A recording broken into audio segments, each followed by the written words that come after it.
नमस्कार दोस्तों, बिब्लोफाइल की नई पहल में आपका स्वागत है। बिब्लोफाइल के डिजिटल प्लेटफॉर्म पर मैं आरआरबी का सोल्यूशन लेके आया हूं। जो जीएस पार्ट को मैं लूंगा और जो जीएस पार्ट जो होगा बच्चों 23 नंबर का क्वेश्चन मैं आपको सोल्यूशन कराने वाला हूं। जीएस पार्ट में आपको बता दूं अप्रोच कैसे करना है, कैसे नहीं करना है। आपके लिए सबसे ज़्यादा कंफ्यूजिंग पॉइंट रहता है कि सर सीजीएल और आरआरबी को हम मिक्स करें कि नहीं, मिक्स करें कि नहीं करें। मैं क्लियर आपको बोल दूं कि आरआरबी एक अलग है और सीजीएल एक अलग है। अभी जो मैं बात करूंगा सिर्फ आरआरबी पॉइंट से बात करूंगा। आरआरबी के तरीके से हम क्वेश्चंस को अप्रोच करेंगे और उसके इर्द गिर्द जितने भी क्वेश्चन बनने वाले हैं उन सभी को हम अप्रोच करने वाले हैं। जो आज मैं सोल्यूशन लेके आया हूं बच्चों वो है 2-3 नंबर का। 2-3 ये आरआरबी का पेपर है, इसको मॉक टेस्ट है, इसको सोल्यूशन करेंगे और देखते हैं पहला क्वेश्चन क्या है बच्चों। आइए पहला क्वेश्चन क्या है, आराम से पढ़िए। डॉल्फिन है क्या? सबसे पहला ही क्वेश्चन आया है कि डॉल्फिन है क्या। तो इसमें ऑप्शन देखते हैं, मछली है, फिश, मैमल, रेप्टाइल या टर्टल। तो जो हमारा आंसर होता है डॉल्फिन, हम ज़्यादातर बच्चे पता है क्या समझते हैं, डॉल्फिन एक्चुअल में एक मछली होती है। हम जो जानते नहीं है तो बच्चों हमारा आंसर यही आता है कि डॉल्फिन एक मछली है। एक्चुअल में डॉल्फिन एक मछली नहीं है। डॉल्फिन एक क्या है, सरीसृप, यानी कि सॉरी सरीसृप नहीं, स्तनपायी जीव है। कैसा जीव है बच्चों? स्तनपायी जीव है, यानी कि ये मैमल है। अब जो ये मैमल है, मैमल की क्या विशेषताएं होती हैं? सबसे पहले आपने डॉल्फिन के बारे में सुना होगा या देखा होगा बहुत सारी इमेजेस में कि डॉल्फिन जो होती हैं जो पानी के किनारे से, पानी से क्या होती है वो किनारे पर आ जाती है, पानी का जो एज होता है उससे निकल आती है। जैसे मैं आपको एक इमेज बना के दिखाता हूँ। जैसे ये मैंने कहा एक समुद्र है।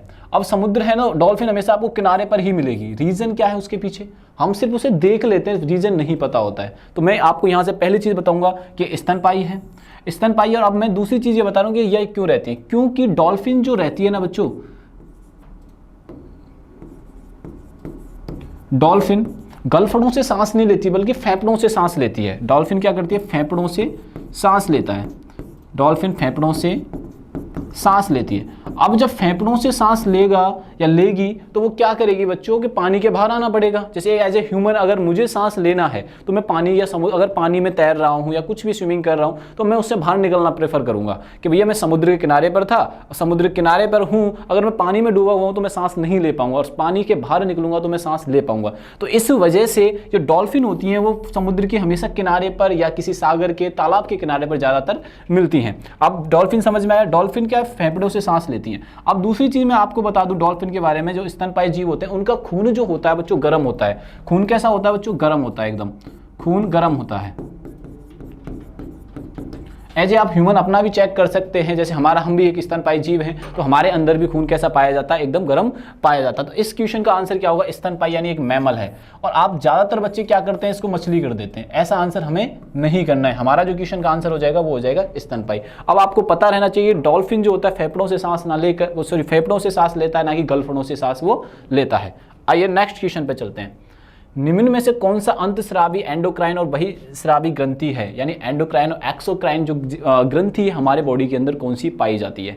सबसे पहले मैं बात करें तो सर एंडोक्राइन क्या होती है, ठीक है, और एक्सोक्राइन क्या होती है उसके बारे में हम लोग बात करेंगे। अब दोनों की विशेषताएं कौन सी ग्रंथि रखती है? तो आओ, एंडोक्राइन जो ग्रंथियां होती हैं बच्चों वो एंजाइम रिलीज करती हैं।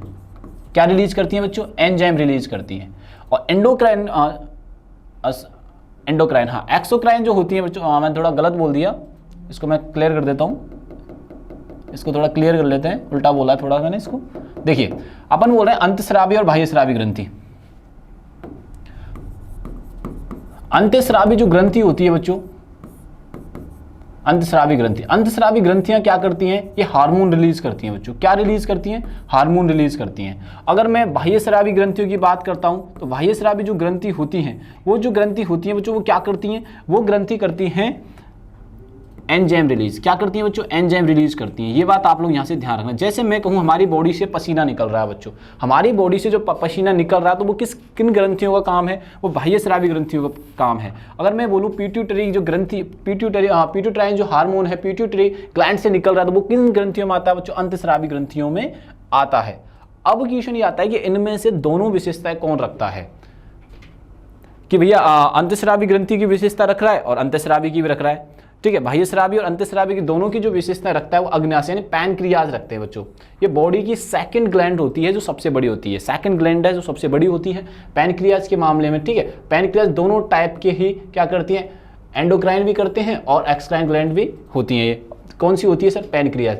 ठीक है, हार्मोन भी रिलीज करती है और एंजाइम भी बच्चों रिलीज करती है। ये बात आप लोग यहाँ से ध्यान रखिएगा। तो इस क्वेश्चन का जो आंसर हो जाएगा वो क्या हो जाएगा, अग्नाशय, यानी कि सी हो जाएगा। आओ नेक्स्ट पे चलते हैं। ठीक है, अब ये चीज़ अपन को यहाँ से ध्यान रखने वाली चीज़ है। बाह्य स्रावी ग्रंथि एंजाइम स्रावित करती हैं, जैसे पसीना आना। अंतस्रावी ग्रंथि क्या करती हैं बच्चों, हार्मोन स्रावित करती हैं। तो ये चीज़ अपने यहाँ से याद रखनी है। अब नेक्स्ट क्वेश्चन क्या है कि निम्न में से किसका संबंध वृक्क अव्यवस्था से, मतलब किडनी में जब डिसऑर्डर हो जाता है तो क्या होता है। तो किडनी डिसऑर्डर के बारे में आपको बताता हूँ। किडनी डिसऑर्डर होगा तो बच्चों क्या होगा, किडनी डिसऑर्डर का मतलब है किडनियों का खराब होना। तो किडनी जब खराब हो जाती है तो पेशेंट को क्या क्या उनको सहूलियत दी जाती है और उनका उपचार क्या होता है। तो मैं आपको बता दूं किडनी खराब होने के सिम्टम्स क्या होते हैं बच्चों।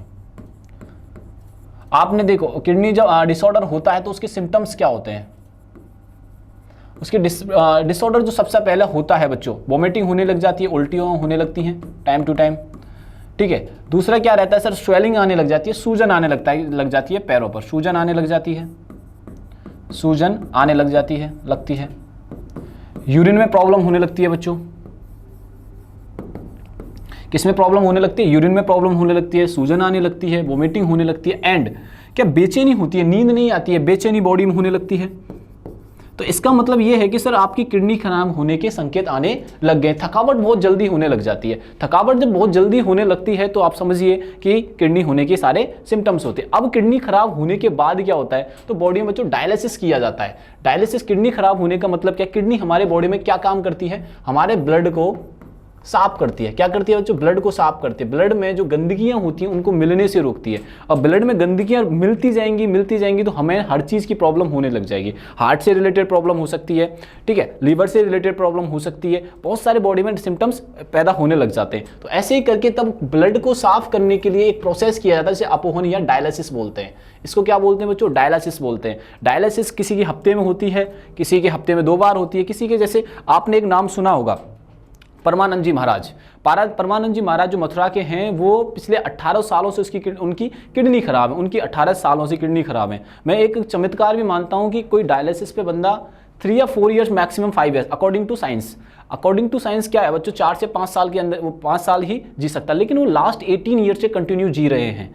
उनकी बॉडी, और एक और चीज़ मैं बता देता हूँ कि जब वृक्क खराब होते हैं ना तो बॉडी से प्रोटीन गायब हो जाता है। जो आपकी स्किन होती है ना, वो चमक, जो स्किन होती है वो गायब हो जाती है, बट उनकी जो स्किन है वो एकदम बरकरार है। उनकी जो स्किन है एकदम बरकरार है, चमक है, हर वो एक स्वस्थ मनुष्य में होते वो सारी चीज़ें।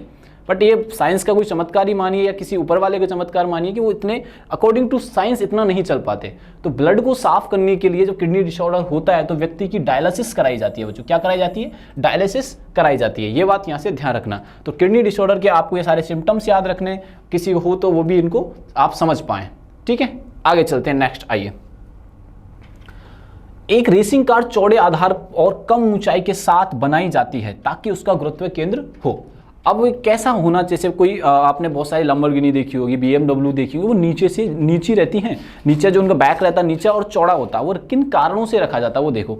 जैसे मैंने कहा कोई कार है बच्चों, मैंने क्या कहा, कोई कार है, ऐसे मैंने कोई कार बना दी, ठीक है। अब ये कार जो मैंने बनाई है तो ये नीचे से क्या चौड़ी होगी थोड़ी सी, ठीक है, और नीचे झुकी हुई भी होगी। जैसे जब क्यों होगा उसके पीछे रीजन क्या है वो मैं बताता हूँ। नीचे रखने के कारण क्या है कि जिससे रेसिंग कार चौड़े आधार और कम ऊंचाई के साथ बनाई जाती है ताकि उसका गुरुत्व केंद्र कैसा रहे, बहुत नीचे रहे, मध्य में रहे, ऊपर उठा रहे, कार से बाहर रहे। क्यों, जैसे कि मैं कोई गाड़ी लाते हैं, आपने गाड़ी जब ज़्यादा 4 व्हीलर कार जो देखेंगे उनका जो सरफेस होता है वो डाउन होता है अर्थ के। जैसे मैं कैसे कहूँ आपसे, जैसे मैंने कहा बच्चों ये अर्थ है, अर्थ पे मैंने कोई गाड़ी ऐसे खड़ी तो इसका जो ये सरफेस होगा ना यहाँ से बहुत कम होगा, तो इनके जो बीच जो गैप होगा ना वो बहुत कम होगा। तो क्यों रखा जाता है, बहुत नीचे क्यों रखा जाता है, क्योंकि वो चौड़े आधार और कम ऊंचाई के साथ बनाई जाती है। क्यों, रीज़न क्या है कि जब उस गाड़ी को मोड़ा जाएगा तो पलटने के चांसेस कम हो जाए। आप हमेशा ध्यान रखिएगा, गाड़ी को नीचा इसलिए बनाया जाए, जितनी ज़्यादा, जैसे आप कोई सी भी एक लंबोर्गिनी ले आइए, ठीक है, एक बड़ी जब गाड़ी लाते हैं तो उनका जो सरफेस होता है बहुत डाउन होता है। डाउन होने के पीछे कि गाड़ी स्पीड में चले तो पलटने का जो डर है वो कम हो जाए, ये क्लियर याद रखना। तो ये इसमें कौन सी ग्रेविटी का जो गुरुत्व केंद्र है वो कैसा होता है, वो बहुत नीचे होता है, क्योंकि गाड़ी पलटे नहीं, क्योंकि गाड़ी पलटे नहीं। पलटने के डर से हम गाड़ी को क्या करते हैं बच्चों, उसके सरफेस को, उसका जो फ्लोर जो होता है गाड़ी का, हम काफ़ी उसको नीचे रखते हैं। ठीक है, आंसर मिल गया इस क्वेश्चन का। आइए नेक्स्ट पे चलते हैं किसी सरल लोलक की काल अवधि स्वतंत्र होती है। अगर मैं सरल लोलक की बात करता हूं तो इसकी काल अवधि कैसे होती है? Length, mass, location on the earth, amplitude of vibration. तो इसका जो आंसर होगा वो होगा बच्चों अपने द्रव्यमान से। क्या होगा बच्चों? इसका अपने द्रव्यमान से इसका आंसर अपना हो जाएगा। अब इसका एक फॉर्मूला भी आता है, जैसे कि दी लाइफ टाइम पीरियड की अगर मैं बात करूं, इसका एक फॉर्मूला आता है। अब फॉर्मूला कैसे क्या काम करता है मैं आपको बताता हूं। उसका फॉर्मूला होता है बच्चों 2 पाई L/G। इससे अपन निकाल सकते हैं बच्चों। इसका फॉर्मूला जरूर एक बार याद रखिएगा, ठीक है। अब चलते हैं नेक्स्ट क्वेश्चन पे, आइए। डोमेन नाम के अंतिम 3 अक्षर किसके प्रकार का वर्णन करते हैं? डोमेन जो होता है, पहली बात तो मैं आपको बताऊं डोमेन होता क्या है। जैसे एक कंपनी का नाम मुझे रजिस्टर्ड करना है, ठीक है। कोई काम में से आप कोई कंपनी खरीदना चाहते हैं, जैसे बिब्लोफाइल है, बिब्लोफाइल का नाम रजिस्टर करना चाहते हो ऑनलाइन, तो आपको एक डोमेन बुक करना होता है, भाई ये मेरा है और मेरा ये रहेगा, ठीक है। डोमेन बुक करने से है कि आपका वो नाम हो चुका है। जैसे मैं ऐसे एक एग्जांपल अपनी बिब्लोफाइल का ही देता हूं आपको। जैसे बिब्लोफाइल है, तो बिब्लोफाइल का नेम मुझे ऑनलाइन रजिस्टर्ड कराना है, डोमेन लेना है, इसका नेम रजिस्टर्ड कराना है बच्चों। क्या करना है? नेम क्या करना है बच्चों? रजिस्टर्ड करना है। तो उसके लिए मैं क्या करूंगा? डोमेन बुक कर लूंगा ऑनलाइन। डोमेन क्या कर लूंगा बच्चों? ऑनलाइन बुक कर लूंगा। अब इस डोमेन के लिए क्या क्या चीजें होती है? अब डोमेन क्या पूछा है? प्रकार का वर्णन होता है। डोमेन किस तरह का होता है? तो मैं बोलूं बिब्लोफाइल एक क्या है? एक संगठन ही तो है, ऑर्गेनाइजेशन ही तो है। तो बिब्लोफाइल क्या है बच्चों? एक ऑर्गेनाइजेशन है। बिब्लोफाइल मैंने ऑनलाइन नाम खरीदा, तो किसके लिए खरीदा? एक संगठन के लिए खरीदा। तो अब आपको क्या इसका आंसर मिल गया बच्चों? संगठन मिल गया। मतलब कि आंसर क्या हो गया इसका? संगठन हो गया। अंतिम 3 अक्षर किसके वर्णन करते हैं? जैसे मैं एक एग्जांपल लेके दिखाता हूं आपको। आपने एक वर्ड सुना होगा .org, ठीक है। आपने एक ऐसे सुना होगा .mil, आपने नाम सुना होगा .int, ठीक है। आपने नाम सुना होगा org, ठीक है। मिलिट्री MIL का मतलब मिलिट्री होता है, इंस्टीट्यूट होता है। जैसे मैं आपने बहुत चीज़ें बताता हूँ। एक होता है बच्चों .com, तो .com का मतलब होता है कमर्शियल साइट। क्या मतलब होता है इसका? कमर्शियल साइट, ठीक है। INT का क्या मतलब होता है सर? इंस्टीट्यूट, ठीक है। ORG का मतलब मैं स्टार्टिंग में बता चुका हूँ क्या होता है? ऑर्गेनाइजेशन। आपने ये नाम पढ़े होंगे। आपने जब डोमेन नाम बुक करते हैं तो .org का मतलब है ऑर्गेनाइजेशन, .mil का मतलब MIL का मतलब है मिलिट्री, ठीक है। एंड INT का मतलब है इंस्टीट्यूट। क्या मतलब बच्चों? इंस्टीट्यूट। अब बताओ इसमें कोई दिक्कत है क्या? तो ये डोमेन नाम हमने ये बुक कर लिए जाते हैं। जैसे कि नेट भी नाम आ जाता है, जैसे नेटवर्क ऑर्गेनाइजेशन। कई जगह आपने नेट भी नाम देखा होगा, कई बोल देते हैं बच्चों से नेट भी तो आता है। तो ये नेटवर्क ऑर्गेनाइजेशंस होती हैं। ये कैसी ऑर्गेनाइजेशन होती हैं बच्चों? नेटवर्क ऑर्गेनाइजेशन होती हैं।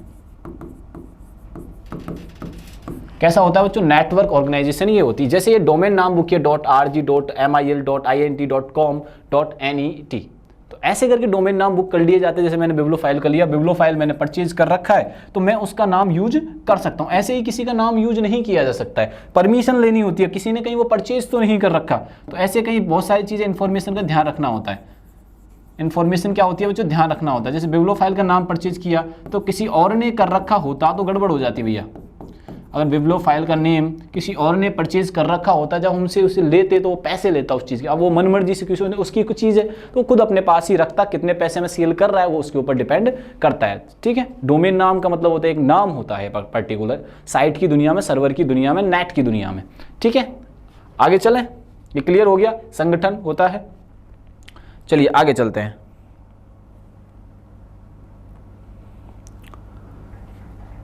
देखिए निम्नलिखित में से किसका घनत्व सर्वाधिक है? आपसे डेंसिटी पूछी गई है कि सर्वाधिक किसकी है। अब डेंसिटी की अगर मैं बात करता हूं आपसे, तो सबसे इनमें से ऑप्शन है उनमें से आपको बताना है। चारकोल की है या डायमंड की है या कॉक की या ग्रेफाइट की। तो ये है सबसे ज़्यादा जो डेंसिटी होती है बच्चों किसकी होती है? हीरे की होती है। हीरा वो चमकीला पदार्थ है और ये कार्बन का ही पार्ट होता है। कार्बन का क्या होता है बच्चों? अपर रूप होता है। कार्बन का अपर रूप होता है। क्या होता है? कार्बन का अपर रूप होता है, चमकीला होता है बहुत अधिक। क्या होता है बच्चों? चमकीला होता है। चमकीला होने के कारण से हमें ज्वेलरी में इसका यूज किया जाता है। अब हीरा की जो डेंसिटी होती है 3150 से लेकर 3530 के मतलब बीच में होती है। 3150 से लेकर 3330 कर लीजिए इसको एक बार, ये 30 है, 30 है, और 3550 तक रहती है। मतलब दोबारा लिखता हूँ, 31 से 30 एंड 3550 के मध्य इसकी डेंसिटी बच्चों रहती है। इसके मध्य ये बहुत हाईएस्ट डेंसिटी होती है, ये बात यहाँ से ध्यान रखना। जो घन मीटर की जो होती है, क्यूबिक जो होता है बहुत ज़्यादा इंपॉर्टेंट है। क्यूबिक है, ये घन मीटर है, ठीक है। तो ये जो डेंसिटी मैंने बताई है बहुत इंपॉर्टेंट है, मतलब ये काफ़ी बार एग्जाम में आपसे पूछ ली भी गई है। जो कार्बन का अपर रूप है सबसे कठोर भी है, ये कैसा है बच्चों, यहाँ पे जो घनत्व है सबसे कठोर, घनत्व अधिक होगा तो कठोर भी तो होगा। बात समझ में आई कि नहीं आई? कार्बन का अपर रूप क्या होता है? ग्रेफाइट भी होता है बच्चों। कार्बन का अपर रूप क्या होता है? ग्रेफाइट भी होता है। ग्रेफाइट लेकिन थोड़ा सा मुलायम होता है। ये कैसा होता है? थोड़ा सा मुलायम होता है। कंपैरिजन मैं किससे कर रहा हूँ ये बात ध्यान रखना। डायमंड बहुत कठोर होता है, जिसका यूज हम करते हैं ज्वेलरी में। किस में यूज करते हैं बच्चों? ज्वेलरी में हम इसका यूज करते हैं। तो सर्वाधिक घनत्व वाला क्या हो जाएगा? डायमंड बच्चों हो जाएगा। ठीक है, आ जाइए आगे चलें। आहार का सबसे महत्वपूर्ण कार्य क्या है? आहार का सबसे महत्वपूर्ण कार्य, खाना क्यों जरूरी है? कई तो ये बोल रहे सर भूख मिटानी है, बस खाना मिल जाए, हम तो खाने के लिए ही जीते हैं, बस स्वादिष्ट स्वादिष्ट खाना मिलने लग जाए हमें, तो हम ऐसे कुछ ना कुछ बोल देते हैं। लेकिन हम साइंटिफिक लैंग्वेज में अगर बात करें तो इसका एग्जैक्ट मीनिंग क्या होता है, एग्जैक्ट हमसे कैसे पूछ रहा है, ये हमसे जानना चाह रहा है।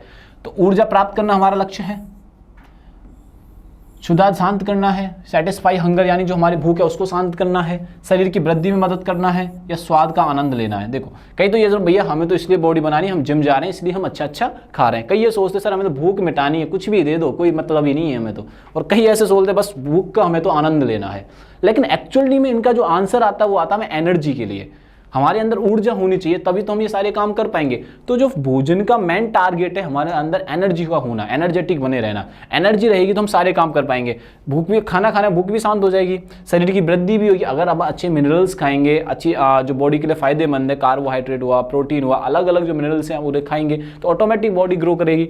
ठीक है, और स्वाद का आनंद अच्छे टेस्टी खाना भी खाएंगे।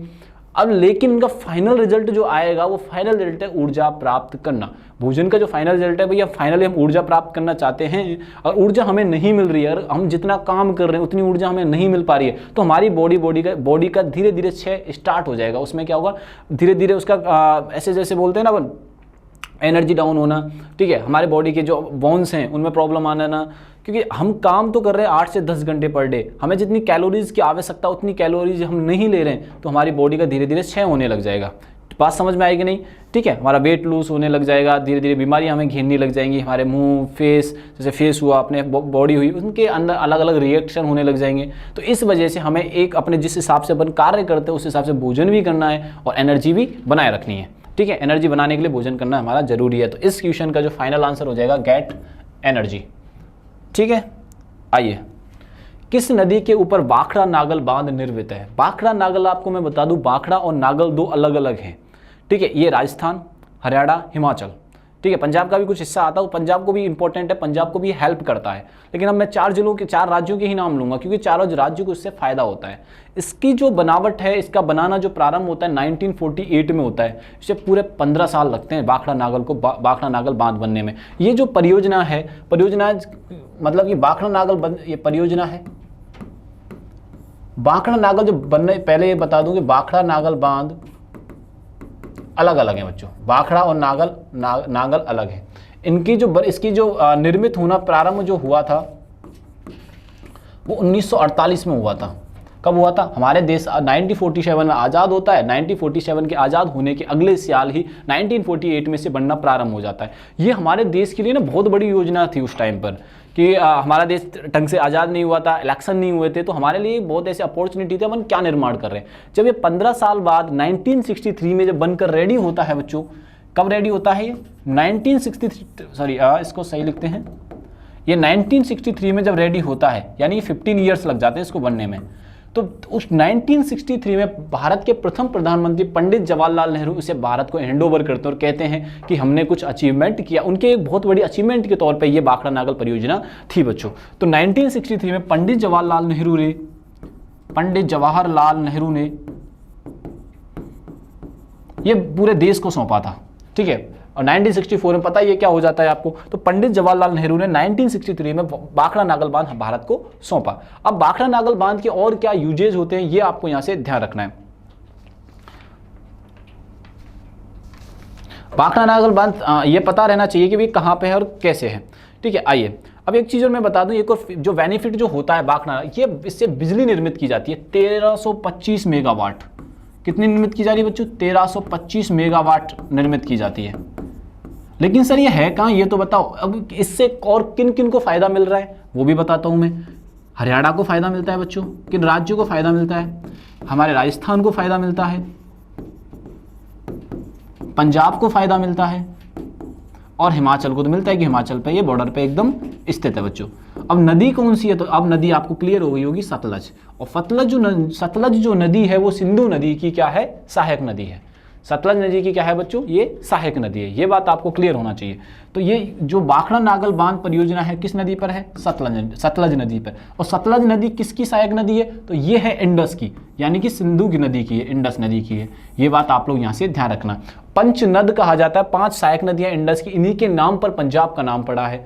ठीक है, ये सारी चीज आपको यहाँ से ध्यान में रखनी। अब एक और मैं बता दूं, भाखड़ा नागल बांध, ठीक है, एशिया का दूसरा सबसे ऊंचा बांध है। दूसरा क्या है? ये सबसे ऊंचा बांध है। ठीक है, और गोविंद सागर जलाशय बनता है इस पर क्या आंसर रिजर्वियर बनता है? जलाशय कौन सा बनता है इसी बांध पर? तो गोविंद सागर जलाशय इस पर बनता है बच्चों। गोविंद सागर जलाशय इस बांध पर बनता है। ये बात भी आपको यहां से ध्यान रखनी है। कौन सा बन रहा है बच्चों? गोविंद सागर जलाशय बनता है। 1325 मेगावाट यहाँ 1325 मेगावाट जो है बिजली बनाई जाती है। तो और बाकी इंफॉर्मेशन आपको वीडियो रिवाइज कर लेना, वो याद भी रखनी है। तो ये जो कहानी होती है भाखड़ा नागल बांध की परियोजना की पूरी बच्चों ये कहानी है। ठीक है, आओ नेक्स्ट चलते हैं। चारों वेदों में सबसे प्राचीन वेद कौन सा? वेद, जब वेद आता है तो एक सनातन संस्कृति ऐसे उभर के आती है। दुनिया की सबसे प्राचीनतम ग्रंथ हैं वेद।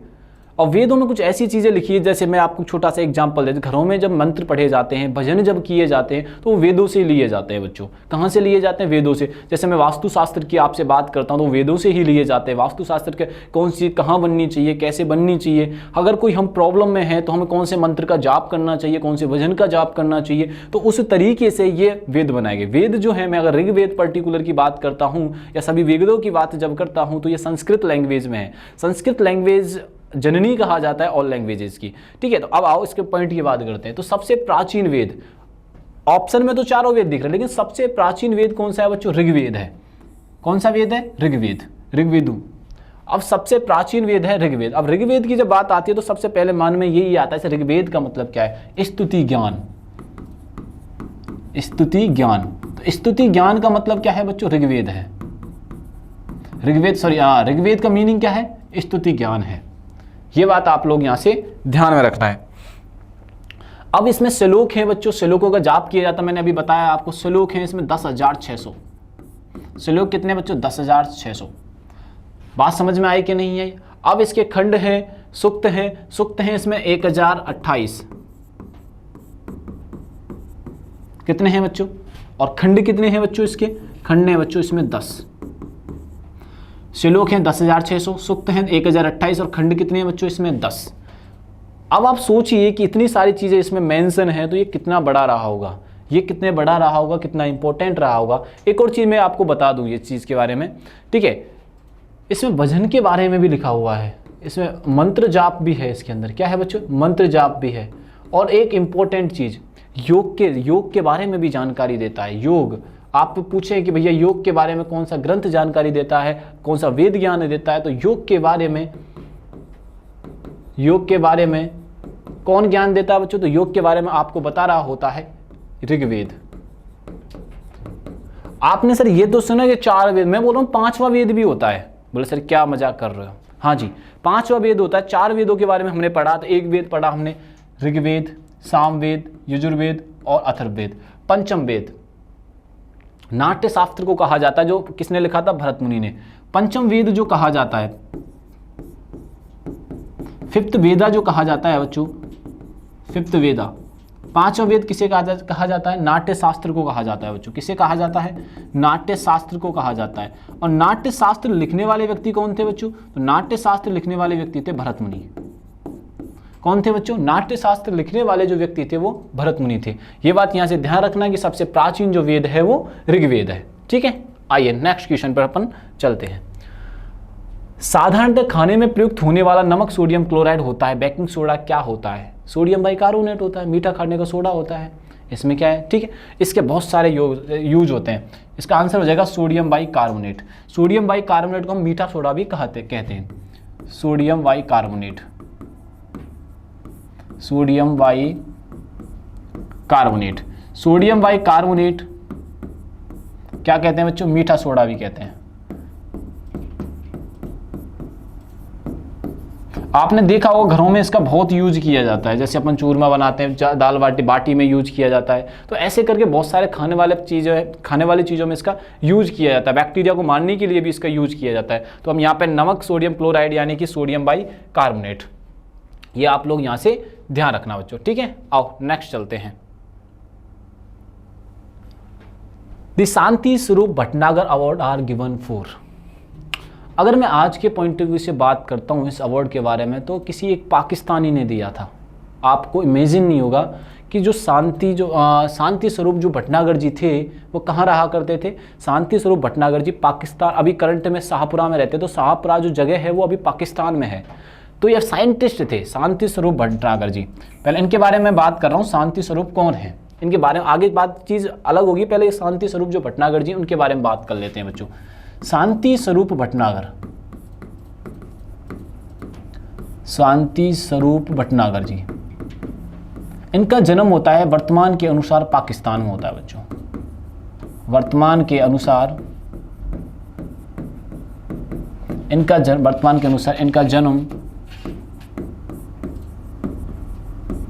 जन्म पाकिस्तान में होता है बच्चों।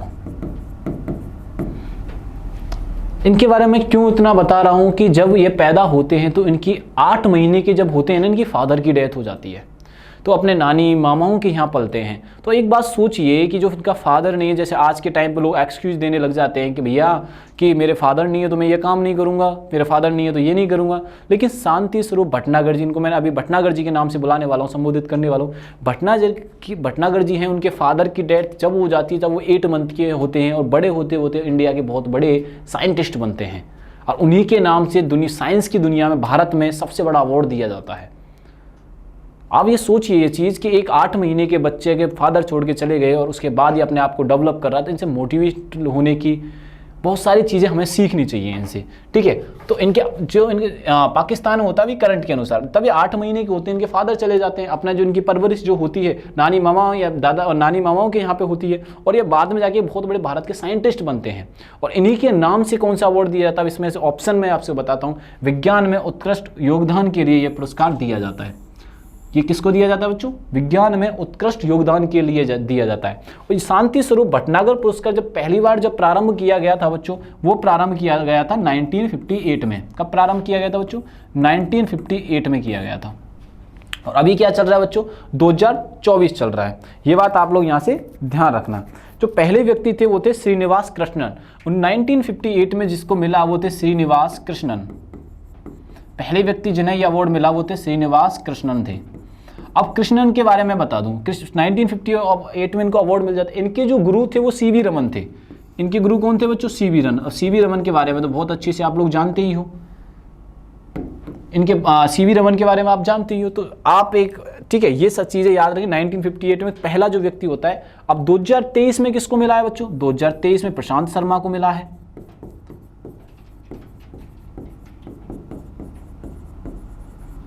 किसको मिला है, प्रशांत शर्मा को मिला है। तो ये चीज़ आप लोग यहाँ से ध्यान रखना, ये बहुत ज़्यादा इंपॉर्टेंट कहानी है भैया। और इसका नाम परिवर्तन कर दिया गया है, तो राष्ट्रीय विज्ञान पुरस्कार इसका करंट में नाम रख दिया गया है, राष्ट्रीय विज्ञान पुरस्कार। राष्ट्रीय विज्ञान पुरस्कार। ये देखिए बच्चों, शांति स्वरूप भटनागर का नाम चेंज किया गया 2024 में। पहला अवार्ड दिया गया था 1958 में श्रीनिवास कृष्णन को, 1923 में प्रशांत शर्मा को। तो ये विज्ञान में उत्कृष्ट योगदान के लिए दिया जाता है। तो इनके जीवन से हम बहुत कुछ बच्चों सीख सकते हैं। चलो आओ नेक्स्ट क्वेश्चन पे अपन चलते हैं। निम्नलिखित में से कौन सा वाणिज्यिक बैंक का कार्य नहीं है, जो कमर्शियल बैंक होते हैं वो उनका कार्य कौन सा नहीं होता है। तो हमारे माइंड में सबसे पहले तो यही आता है कमर्शियल बैंक क्या होती है। तो कमर्शियल बैंक हर वो बैंक है जो आप देख पा रहे हो, जैसे मैंने कहा SBI, PNB, सिंडिकेट बैंक, तो ये सारी कमर्शियल बैंक है जो अपने प्रॉफिट के लिए काम कर रही होती है, जिन्हें हम यूज कर रहे होते हैं। तो कमर्शियल बैंक जो काम कर रही होती हैं बच्चों, कमर्शियल बैंक, जैसे आपका अकाउंट खुला हुआ है, आप SBI मान लीजिए, कमर्शियल बैंक की अगर मैं बात करूं, आपका अकाउंट है बच्चों SBI बैंक में, और वो उसमें आपका अकाउंट खुला हुआ है सेविंग अकाउंट। कौन सा अकाउंट खुला हुआ है बच्चों? सेविंग अकाउंट आपका ओपन है। अगर सेविंग अकाउंट आपका ओपन है, तो सेविंग अकाउंट ओपन है तो आप वहां से ट्रांजेक्शन करेंगे कि नहीं करेंगे बच्चों? करेंगे सर ट्रांजेक्शन, तो क्यों नहीं करेंगे? मनी विड्रॉ करेंगे कि नहीं करेंगे सर? करेंगे, बिल्कुल करेंगे। आप मनी विड्रॉ करेंगे सर। मनी डिपॉजिट करेंगे कि नहीं करेंगे सर? बिल्कुल करेंगे सर, मनी डिपॉजिट भी करेंगे। आप ओवरड्राफ्ट की सुविधा लेंगे कि नहीं लेंगे सर? बिल्कुल लेंगे। तो आप ये जो सारी सुविधाएं ले रहे हैं, ये कमर्शियल बैंक से ले रहे हैं। ये सारी सुविधाएं किससे ले रहे हैं? ये कमर्शियल बैंक से ले रहे हैं। और कमर्शियल बैंक का क्या काम नहीं होता? अब आ जाओ आगे चलते। जमा स्वीकार करना, बिल्कुल सही बात है, होता है ये तो। जमा स्वीकार कर रहा है ना, डिपॉजिट, ठीक है। ऋण प्रदान करना में यहाँ पर लोन तो लिखा नहीं, लोन भी ले सकते हो आप, लीजिए भैया, लोन लेना भी कमर्शियल बैंक का ही होता है। ये देखो, ये भी नहीं है। आगे आओ, विनिमय विपत्रों की कटौती करना, यानी कि डिस्काउंटिंग बिल ऑफ एक्सचेंज, ये भी बात सही है। अब चौथी बात क्या आएगी? करेंसी नोट जारी करना। ये कमर्शियल बैंक का नहीं होता है, ये RBI जारी करती है। तो RBI क्या करती है बच्चों? RBI नोट जारी करती है। RBI जो है, RBI नोट जारी करती है। और बाकी का ध्यान रखना, कमर्शियल बैंक में सेविंग अकाउंट है, बाकी ये जो कार्य बताए हैं वो कमर्शियल बैंक के बताएं। और RBI का काम कमर्शियल बैंक से डिफरेंट होता है, और जो नोट जारी करने का काम कौन करता है? RBI करती है। ये क्लियर हुआ कि नहीं हुआ? अब बात आती है सर, RBI की स्थापना कब हुई थी? तो RBI की स्थापना होती है 1935 में। RBI की स्थापना कब होती है? आ जाइए। RBI की जो स्थापना होती है बच्चों, वो होती है 1935 में। कहाँ पे होती है? कोलकाता के अंदर होती है। कहाँ पे होती है? कोलकाता में होती है। आपको अब जानकर हैरानी होगी कि इसका हेडक्वार्टर 1937 में मुंबई शिफ्ट कर दिया जाता है। हेडक्वार्टर 2 साल के अंदर कहाँ पे शिफ्ट कर दिया जाता है? मुंबई में शिफ्ट कर दिया जाता है। 1935 कोलकाता में होता है जब इसके RBI की स्थापना होती है, और 1937 में मुंबई में किया जाता है। आज 2024 चल रहा है, तो आज इसका हेडक्वार्टर कहाँ है बच्चों? मुंबई में ही है। और इसके गवर्नर हैं, वो कौन है? शक्तिकांत दास। इसके गवर्नर कौन है? दास जी हैं, शक्तिकांत दास जी हैं। अब ये बात आप लोग यहां से ध्यान रखना, ये है RBI की इंफॉर्मेशन। RBI 1 रुपए के नोट के अलावा सारे नोट छापती है, ये बात भी ध्यान रखनी है। तो RBI क्या करती है? 20 रुपए का नोट कौन छाप रहा है? RBI छाप रही है। 10 रुपए का नोट कौन छाप रहा है? RBI छाप रही है। अगर 5000 का नोट हमारे इंडिया में मैक्सिमम है, पहले 2000 का हुआ करता था, 2000 का तो अभी बंद हो चुका है, तो इसको भी कौन छाप रही होती है? RBI का। बट 1 रुपये का नोट कौन छापता है? ये आपके एग्जाम में कई बार पूछा गया है। तो इसको फाइनेंशियल डिपार्टमेंट छापता है। इसको कौन छापता है? फाइनेंशियल डिपार्टमेंट बच्चों छापता है। ये बात आप लोग यहां से ध्यान रखना। अब बताओ, बात क्लियर हुई कि नहीं हुई? क्लियर हुआ कि नहीं हुआ बच्चा? ये बताओ। Ministry of finance, financial department मतलब मिनिस्ट्री ऑफ फाइनेंस है मेरा। मैं सॉरी, इसको मैंने बाद में पढ़ा, इसको मिनिस्ट्री ऑफ फाइनेंस से मतलब है मेरा, इसका मिनिस्ट्री ऑफ फाइनेंस से है। बात समझ में आई है कि नहीं आई है? ठीक है, आ जाओ नेक्स्ट चलते हैं। यहां तक कोई प्रॉब्लम नहीं है तो आगे चलते हैं। अपन को ये चीजें याद रखनी है, ठीक है। आइए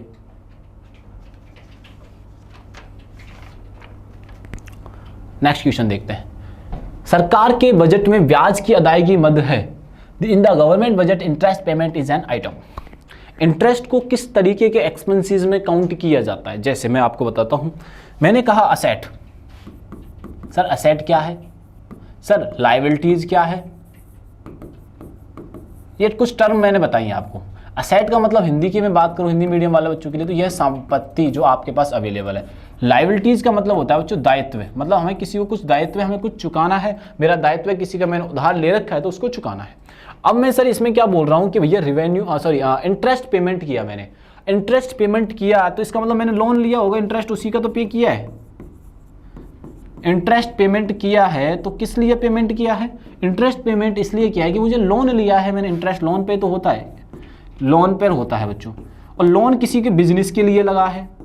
लोन किस लिए लिया है मैंने? बिजनेस के लिए, या कोई भी काम लोन जो लिया जाता है कोई घर बनाने के लिए ले रहा होता है। और बिजनेस की टर्म में बात करूं तो बिजनेस के लिए लिया जा रहा है, तो कोई ना कोई पर्पज के लिए लोन लिया जाता है। मिडिल क्लास फैमिली किसी शादी के लिए ले रही है तो कोई ना कोई उनका यूज है लोन लेने के लिए, और लोन पे इंटरेस्ट चुकाया जाता है। तो इंटरेस्ट चुकाया जा रहा है लोन। तो अभी ये पूछ रहा है कि भैया कि ये बताओ कि इंटरेस्ट पेमेंट की टर्म क्या होगा, इंटरेस्ट पेमेंट जो हो रहा है तो गवर्नमेंट की पॉलिसीज के अकॉर्डिंग इसका आंसर क्या होगा। तो मैं आपको बता दूं ये होगा रेवेन्यू एक्सपेंडिचर। जो हम जो प्रोडक्ट बना रहे हैं, फाइनल डेस्टिनेशन इंटरेस्ट चुकाने की, हमने लोन लिया तो लोन लिया किसी कार्य के लिए, बिजनेस करने के लिए, प्रोडक्ट बनाने के लिए, किसके लिए लिया बच्चों, प्रोडक्ट या सर्विस में इन्वेस्ट करने के लिए। ये जो एक्सपेंसेस जो होते हैं ना, प्रोडक्ट यानी प्रोडक्ट जो है और सर्विस जो है उनको प्रोवाइड करने के लिए होते हैं। ऐसे कोई खर्चे, जैसे मैंने ये मार्कर लिया, मार्केट परचेज किया, तो मेरा पर्पज़ क्या है, मैं पढ़ाऊंगा, मैं अपने आप को ग्रो करूंगा। तो रेवेन्यू एक्सपेंडिचर आते हैं यहाँ पे, ऐसे खर्चे जो आय के लिए किए जाते हैं, ऐसे खर्चे जो आय करने के लिए किए जाते हैं। लोन लिया मैंने अपना बिजनेस ओपन करने के लिए, बिजनेस अच्छे से चलने लगा तो मैं बिजनेस लोन का इंटरेस्ट पेमेंट कर रहा हूँ। इंटरेस्ट पेमेंट जो हो रहा है वो रेवेन्यू एक्सपेंडिचर में हो रहा है। रेवेन्यू में से होता है आय, एक्सपेंडिचर में खर्चे। ऐसे खर्चे करना जिनसे कुछ आय पैदा हो रही है वो किसमें, ऐसे खर्चों क्या बोलते हैं, रेवेन्यू एक्सपेंडिचर बोलते हैं, और इंटरेस्ट पेमेंट इसी में आता है। दूसरा है कैपिटल एक्सपेंडिचर। कैपिटल एक्सपेंडिचर का मतलब है हमें किसी देनदारी को कम करना है, डेटर्स को कम करना है। कैपिटल एक्सपेंडिचर का मतलब क्या होता है बच्चों, हमें देनदारों को कम करना है। ऐसे खर्चे जिनसे कि देनदारी क्या हो बच्चों, कम हो जाए, जिससे क्या हो कि देनदारी जो डेटर्स हैं, देनदारी कम हो जाए। या कोई हम नया बिजनेस स्टार्ट कर रहे हैं, कैपिटल लगा रहे हैं, उसमें कैपिटल एक्सपेंसेस बोलते हैं। हम उसमें कोई नया बिजनेस स्टार्ट कर रहे हैं, न्यू बिजनेस स्टार्ट कर रहे हैं, उसमें भी कैपिटल एक्सपेंसेस हो सकते हैं। कैपिटल का मतलब होता है पूंजी, कैपिटल का वैसे पूंजी मतलब होता है। तो हम ऐसी कोई पूंजी चुका रहे हैं, जैसे डेटर्स कम हो रहे हैं या नया बिजनेस अपन स्टार्ट कर रहे हैं। जब इन दोनों में टर्मिनोलॉजीज में से कोई वर्ड आता है तो हम किस में शामिल करते हैं, कैपिटल एक्सपेंसेस में। आगे चलते हैं, प्लानिंग एक्सपेंडिचर। कोई हमने खर्चा किया, हमने कोई खर्चा किया, वो किस लिए खर्चा किया भैया, वो खर्चा इसलिए किया भैया कि हम वो प्लानिंग करने में किया। किस में किया, हमने प्लानिंग करने में किया। जैसे कि हम कोई चीज़ सोच रहे हैं कि बच्चों के लिए कुछ अच्छी चीज़ें प्लानिंग की जाए, और प्लानिंग करते करते हमने क्या किया, चाय पी ली। ठीक है, चाय पीने के अलावा हमने पेज खराब कर दिया, हमने एक पेज पे लिखना प्रारंभ कर दिया। जो ये सारे खर्चे हो रहे हैं प्लानिंग करते समय या प्लानिंग में खर्चे हो रहे हैं, उन्हें प्लानिंग एक्सपेंडिचर बोला जाता है। अब है डेवलपमेंट एक्सपेंडिचर। किसी कार्य को डेवलप करने के लिए डेवलपमेंट एक्सपेंडिचर होते हैं। जैसे कि आपने देखा होगा जो साइंटिस्ट लोग होते हैं वो नया नया एक्सपेरिमेंट करते रहते हैं। जो एक्सपेरिमेंट पे जो खर्चा हो रहा है वो डेवलपमेंट एक्सपेंडिचर में आता है। जो कार्य करने के लिए हम एक्सपेंसेस करते हैं, वो कार्य करने के लिए, कार्य को बढ़ावा देने के लिए, वो तो सारे किस में आते हैं बच्चों, तो वो आते हैं डेवलपमेंट एक्सपेंडिचर में। क्लियर हुआ? तो ये सारे चारों टर्मिनोलॉजी आपको क्लियर हो गई होंगी। तो हमारा आंसर हो जाएगा बच्चों रेवेन्यू एक्सपेंडिचर। ठीक है, आओ नेक्स्ट चलते हैं। मेढक के हृदय में कितने कक्ष होते हैं बच्चों? मेढक के हृदय में कितने कक्ष होते हैं ये हमें बताना है। चलो आ जाओ, बताते हैं आपको। मेढक के हृदय में कितने, तो मैं आपको काउंट करके बताता हूं। चलो आओ, 3 होते हैं बच्चों। कितने होते हैं बच्चों? यहाँ पे 3 होते हैं। ये बात यहां से आपको यहां से ध्यान रखनी है। अब आ जाओ, 2 चीज और मैं आपको बताता हूं। 2 तो होते हैं आलिंद। 2 क्या होते हैं बच्चों? आलिंद। और एक क्या होता है बच्चों? निलय होता है। अब सर निलय और आलिंद क्या है? मैं आपको ये बोल दूं कि मांसपेशियां हैं एक तरीके से। आलिंद से तो क्या होता है, रक्त एंटर करता है। इससे क्या है, रक्त एंटर करता है। रक्त जब एंटर करता है, इसकी जो पेशियां होती हैं, इसकी जो मांसपेशियां जो होती हैं वो छोटी होती है, कमजोर होती हैं। छोटी मांसपेशियां होती हैं, छोटी मांसपेशियां होती हैं। कैसी मांसपेशियां होती हैं बच्चों? छोटी मांसपेशियां होती हैं और कमजोर होती हैं। कंपैरिजन टू निलय, कमजोर होती हैं। और मानव हृदय में ये ऊपर की तरफ पाया जाता है। आलिंद जो होता है, आलिंद मानव हृदय में ऊपर की तरफ पाया जाता है। मानव हृदय में आलिंद ऊपरी हिस्से में पाया जाता है। ऊपरी हिस्से में पाया जाता है। बात समझ में आई कि नहीं? अगर मैं यही कंपैरिजन निलय का कर रहा होता तो निलय जो होता है नीचे की तरफ पाया जाता है। नीचे की तरफ हृदय में पाया जाता है। बात समझ में आई कि नहीं है? ठीक है। अब निलय की जो दीवारें होती है, जैसे मैंने मांसपेशियां कहा, यहां पे मैं दीवारों का भी यूज कर सकता था। मांसपेशियां वर्ड की जगह यहां पे मैं दीवारें भी यूज कर सकता था। अब इसमें जो दीवारें होती हैं ये तो होती है कमजोर, लेकिन निलय की दीवारें मजबूत होती हैं। दीवारें मजबूत होती हैं। जो क्या मैं बोल रहा हूं बच्चों, निलय की जो दीवार है वो कैसी होती है? मजबूत होती हैं। क्योंकि ये जो निलय जो होता है बॉडी में पूरे में सर्कुलेट करता है किसको, ब्लड को, तो उसके लिए धक्का देने के लिए ब्लड को तो मजबूत होना जरूरी है। तो बॉडी हमारी बहुत बड़ी है तो उसमें निलय होना, वो निलय का स्ट्रांग होना भी जरूरी है। तो जो ह्यूमन का जो हार्ट होता है उसके अंदर 4 कक्ष होते हैं। उसके अंदर कितने कक्ष होते हैं बच्चों, 4 कक्ष होते हैं। अब 4 कक्षों के बारे में हम लोग बात करते हैं, तो आ जाइए, ठीक है ना। 4 कक्ष होते हैं, आओ कैसे होते हैं सर। मानव हृदय में 4 कक्ष होते हैं। कितने कक्ष होते हैं, मेरे साथ बोलिए सारे बच्चे। मानव हृदय में 4 कक्ष होते हैं। कितने कक्ष होते हैं बच्चों, 4 कक्ष होते हैं, ठीक है। जिसमें क्या होता है, 2 आलिंद होते हैं और 2 ही क्या होते हैं बच्चों, निलय होते हैं। मैं अभी आपको बता चुका हूं कि इनकी दीवार मजबूत होती है। दीवार कैसी होती है, मजबूत होती है। और आलिंद की दीवार कैसी होती है, कमजोर होती है। दीवार कमजोर होती है। बात समझ में आई कि नहीं आई, चलो आगे चलते हैं, ठीक है। अब आपको मैं बताऊं कि मछली के कितने कक्ष होते हैं। अगर आपसे क्वेश्चन आ जाए तो मछली के कक्ष जो होते हैं बच्चों 2 होते हैं। मछलियों का जो हार्ट जो होता है ना 2 कक्षीय होता है। मछलियों का हृदय 2 कक्षीय होता है। अब एक और चीज मैं आपको कमेंट बॉक्स के लिए डाल देता हूं। कमेंट बॉक्स में आपने बताना है कि बंदरों के हार्ट में, बंदरों के हृदय में कितने कक्ष होते हैं। बंदरों के हृदय में कितने कक्ष होते हैं, कितने कक्ष होते हैं। ये आपको यहां से क्वेश्चन बच्चों, ये मैं क्वेश्चन मार्क लगा देता हूं, तो ये करना है अपने को। क्लियर हुआ कि नहीं हुआ, ठीक है। आ जाइए नेक्स्ट चलते हैं अपन। पौधे के किस लय दल पर हार्मोन बनाता है और उसका नाम है, ठीक है। दल पर हार्मोन बनाता पौधे के, hormones produce the shoot grow longer. ये थोड़ा इसको सही कर लेना, ये आपने को पूछ रहा है ग्रो लॉन्गर, कौन सा हार्मोन है जो लॉन्गर इसको बढ़ाता है। तो यह सबसे करीब आंसर हो जाएगा ऑक्सीन। कौन सा हो जाएगा बच्चों, ऑक्सीन जो है वो हो जाएगा बच्चों। ये बात आप लोग यहाँ से ध्यान, ऑक्सीन जो हार्मोन है वो बढ़ने में मदद करता है पादपों की, बढ़ने में मदद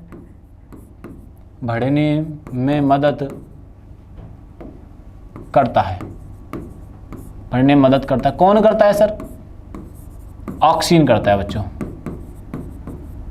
कौन करता है, ऑक्सीन करता है। अब ऑक्सीन की बात आ जाती है, एक आता है जिब्रेलिन, यहीं पे ऑप्शन में है जिब्रेलिन। ये क्या है, ये जो लॉन्ग टर्म बढ़ रहा है, यानी मैंने कहूँ लॉन्गर ग्रो लॉन्गर हो रहा है, मतलब कि बढ़ाव जो हो रहा है उसे नियंत्रण करता है। लंबाई होती है उसे नियंत्रण करने का काम कौन करता है, जिब्रेलिन करता है बच्चों। जिब्रेलिन क्या करता है, जिब्रेलिन बढ़ाव जो हो रहा है उसे नियंत्रण करता है। बढ़ाव को नियंत्रण करता है, बढ़ाव को नियंत्रण करता है। बात समझ में आई कि नहीं आई। पादपों बढ़ने में मदद तो ऑक्सीजन कर रहा है, लेकिन नियंत्रण कौन कर रहा है बच्चों, जिब्रेलिन कर रहा है। नियंत्रण कौन कर रहा है, जिब्रेलिन कर रहा है।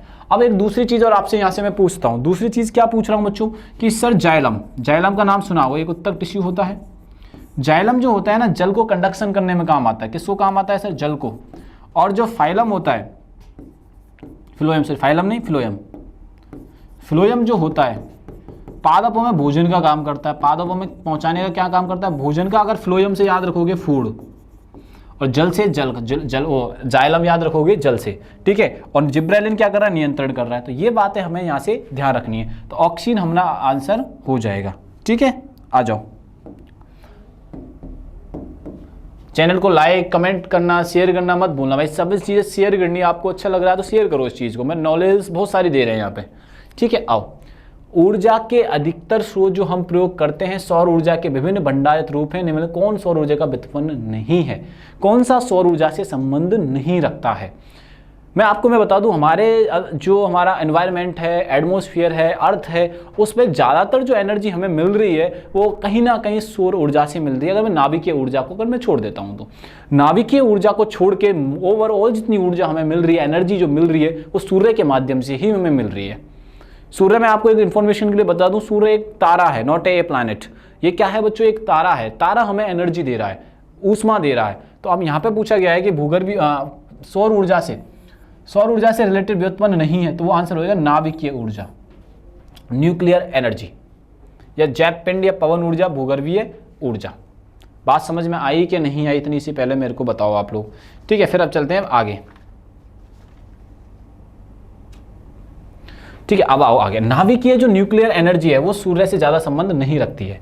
भूगर्भीय जियोथर्मल एनर्जी क्या है, तो भूगर्भीय एनर्जी वह है जो पृथ्वी के आंतरिक भाग से हमें प्राप्त हो रही है। जैसे मैंने कहा बच्चों, ये पृथ्वी कहा, यहाँ पे हम बैठे हुए हैं, तो यहाँ से हमें जो एनर्जी प्राप्त हो रही है पृथ्वी के आंतरिक भाग से एनर्जी प्राप्त हो रही है। पृथ्वी के आंतरिक भागों से प्राप्त ऊर्जा क्या कहते हैं, भूगर्भीय ऊर्जा कहते हैं। जैसे वोल्केनो आता है, वोल्केनो यानी ज्वालामुखी आता है बच्चों। क्या आता है, ज्वालामुखी आता है। जब ज्वालामुखी आता है तो ज्वालामुखी गर्म धधकता हुआ आता है, ज्वाला निकल रही होती है उससे, तो वो जो एनर्जी हमें प्राप्त हो रही है वो भूगर्भीय पार्ट का ही हिस्सा है। जैसे भूकंप का आना, भूकंप आ रहा है, कहीं ना कहीं भूकंप एनर्जी लग रही है, तरंग वेव का उसमें उपयोग हो रहा है, तो उपयोग जो हो रहा है वो भूगर्भीय ऊर्जा का ही उपयोग हो रहा है।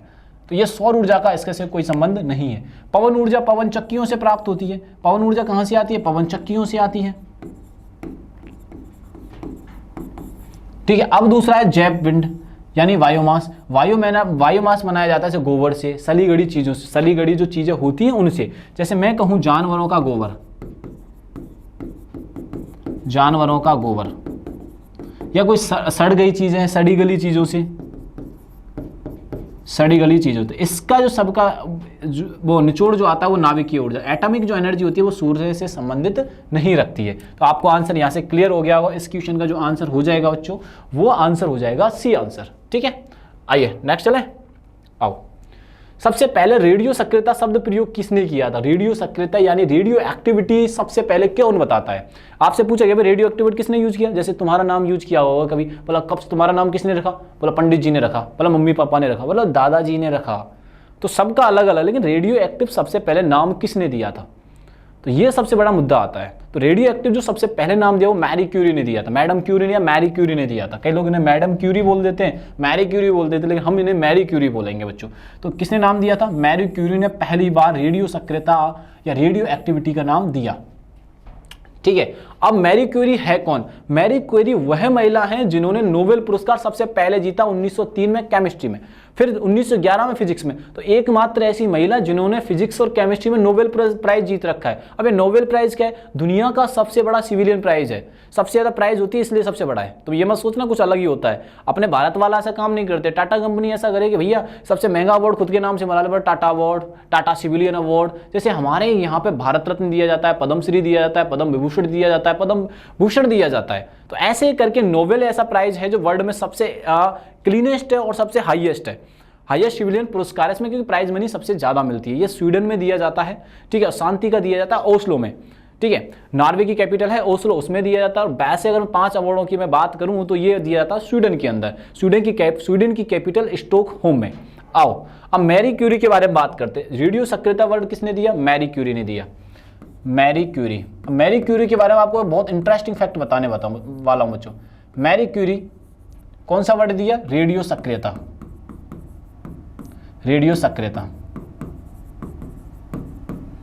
ठीक है, इनको रेडियो सक्रियता, इनको ना 2 बार नोबेल प्राइज मिल चुका है। ये बहुत बड़ी घटना है। Internationally, Indian as a nationally बात करूं तो ये बहुत बड़ी घटना है हमारे भारत देश के लिए, भारत पूरे विश्व के लिए। एक महिला ने 1903 में पहली बार तो नोबेल जीतना ही बहुत बड़ी बात थी। और नोबेल जीतने के बाद एक नोबेल नहीं जीता, 2 नोबेल जीत गई है 1903 और 1911 में। ये नोबेल भी कितनी जीती है बच्चों, 2 बार नोबेल जीती है, 1903 और 1911 में। फिजिक्स और केमिस्ट्री में एकमात्र महिला है ये, फिजिक्स एंड केमिस्ट्री में एकमात्र महिला है कि भैया 2 सब्जेक्ट में 2 सेक्टर्स में इन्होंने नोबेल पुरस्कार जीत लिया। तो ये बहुत बड़ी घटना है। ठीक है, ये बात ध्यान रखना। अब मैरी क्यूरी के बारे में तो सर समझ में आ गया, ये थी। ठीक है, क्यूरी फैमिली से बिलोंग करती थी। क्यूरी फैमिली में बहुत सारे, मतलब कि मैं आपसे सीधे मुद्दे की बात हूँ, क्यूरी फैमिली में बहुत सारे साइंटिस्ट होते ही रहे, इसमें कोई बड़ी बात नहीं है बच्चों। ठीक है। अब मैं आपको एक चीज़ और बताता हूँ यहाँ पे इनके बारे में कि बहुत सारे बर्ड जानते हैं कि मैं आपसे ये बता दूँ, यूरोपियन जो कंट्री हैं, अफ्रीकन, अमेरिकन जो ये कंट्री में पालतू जानवर बहुत रखे जाते हैं। मैरी क्यूरी जो थी बाघ को अपना पालतू बना रखी थी। ये तो सऊदी अरब में आपने सुना होगा ना, सऊदी अरब के जो प्रिंस हैं, दुबई के जो प्रिंस हैं, वो ये बाघ पालने का काम करते हैं। लेकिन मैरी क्यूरी ने भी बाघ पाल रखा था। ये बहुत ही एक शॉकिंग चीज़ है कि मेरे साइंटिस्ट ने पाल रखा था। जैसे आइंस्टाइन के भी पालतू जानवर थे, तोता था, ठीक है, कुत्ता था, डॉगी था, ऐसे करके कुछ जानवर उन्होंने पाला, बिल्ली, कुत्ता, बिल्ली, ये सारे उन्होंने आइंस्टाइन ने पाल रखे थे। लेकिन मैरी क्यूरी ने तो भैया बाघ को ही पाल रखा था। तो मैरी क्यूरी का कौन था पालतू? मैरी क्यूरी का जानवर कौन सा पालतू? जानवर पालतू कौन सा था? बाघ पालतू था भैया, बाघ पालतू था। ये बात ध्यान रखना। बाघ आता है तो भैया एक बार थोड़ा सा ऐसे लगता है भैया खतरनाक चीज़ है। मैरी क्यूरी ने बाघ को पालतू बना रखा था। किसको पालतू बना रखा था? बाघ को पालतू बना रखा था। तो भाई इतिहास की तो घटना है ये। आइंस्टाइन ने भी नहीं पाल रखा था। बात समझ में आई कि नहीं आई? तो चलो आगे चलते हैं। 2-3 चीज़ें मैं आपको यहाँ से बताता हूँ। नाभिक जो शब्द है वो रॉबर्ट ब्राउन ने दिया था। नाभिक जो शब्द था वो किसने दिया था? रॉबर्ट ब्राउन ने दिया था। नाभिक शब्द किसने दिया था? रॉबर्ट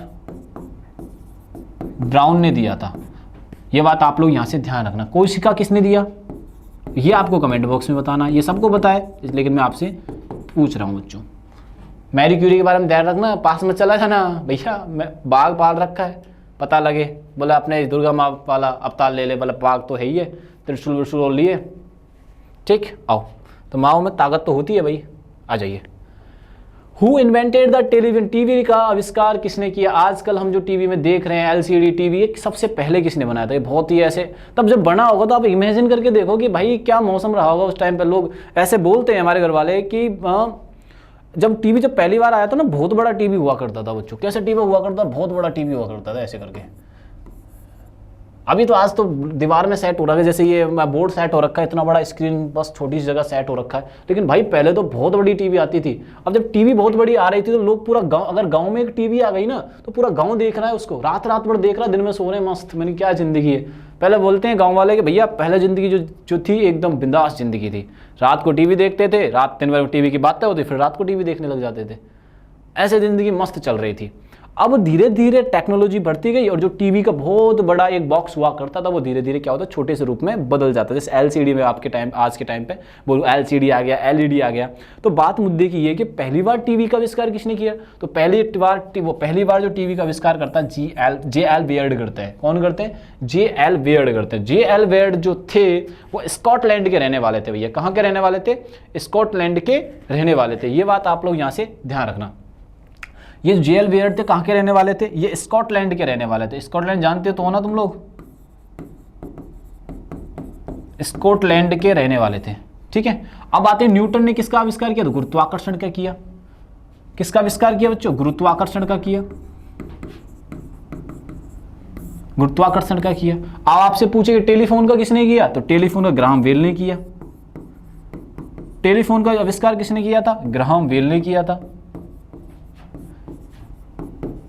किसने किया था बच्चों? ग्राहम बेल ने किया था। ये बात आप लोग यहां से ध्यान रखना। टेलीफोन का आविष्कार ग्राहम बेल ने, जे.एल. बेयर्ड ने स्कॉटलैंड के रहने वाले थे। टीवी का आविष्कार किया था गुरुत्वाकर्षण न्यूटन ने किया। एक मैं आपको बता दूं, जैसे मैं आपसे एक क्वेश्चन पूछता हूं, चलो जनरली आप आंसर देना। आइंस्टाइन और न्यूटन में कौन ज्यादा इंटेलिजेंट था? आपका आंसर आएगा आइंस्टाइन। बोले नहीं भाई, आइंस्टाइन नहीं था बच्चों। आइंस्टाइन से ज्यादा इंटेलिजेंट कौन था पता है? न्यूटन था। न्यूटन के फॉर्मूले भैया आज तक सॉल्व नहीं हुए हैं।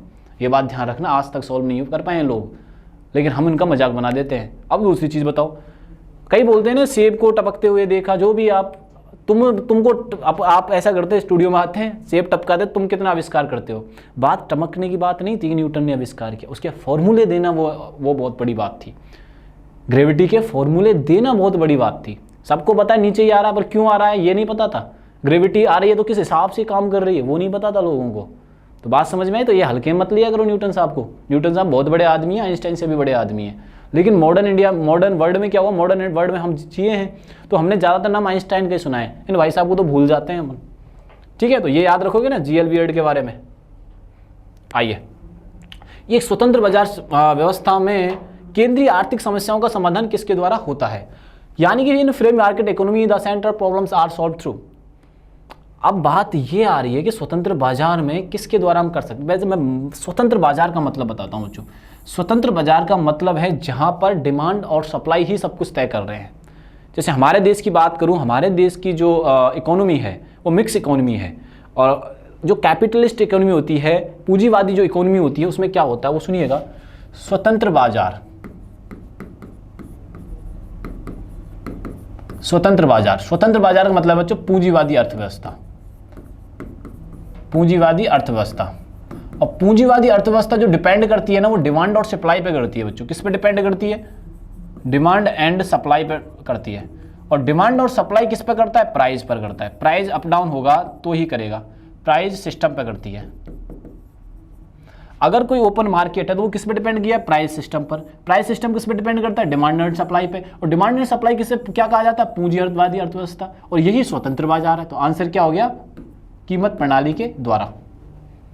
अगर आपने ये कंसेप्ट ढंग से पढ़ रखा है तो ध्यान रखना है। जो कैपिटलिस्ट है, जैसे मैं अमेरिका की मैं बात करूं, पूंजीवादी अर्थव्यवस्था है, वहां पे डिमांड सप्लाई होते रहते हैं। वहां बहुत बार आपने सुना होगा बैंक दिवालिया हो गया। तो आए दिन हर एक 2-3 साल हम सुनते ही रहते हैं कि भैया अमेरिका का बैंक दिवालिया। अपने भारत के सुनिए कभी बैंक दिवालिया हुए? अपने वाले तो नीरव मोदी चला जाता है, ठीक है, विजय माल्या चला जाता है, सहारा वाला पैसे खा के चला जाता है। तो अपने वाले बैंक टेंशन ही नहीं लेते, जाने दे, कोई दिक्कत नहीं है। अपने वाले बैंक दिवालिया नहीं होते हैं। दिवालिया कौन से होते हैं? American banks. उसके पीछे कारण है, वो कभी आप बाद में डिस्कस करेंगे। आओ, तो इसी क्वेश्चन का आंसर हो जाएगा, in the free market economy the central problems are solve through कीमत प्रणाली के द्वारा। रीजन समझ में आया क्या है?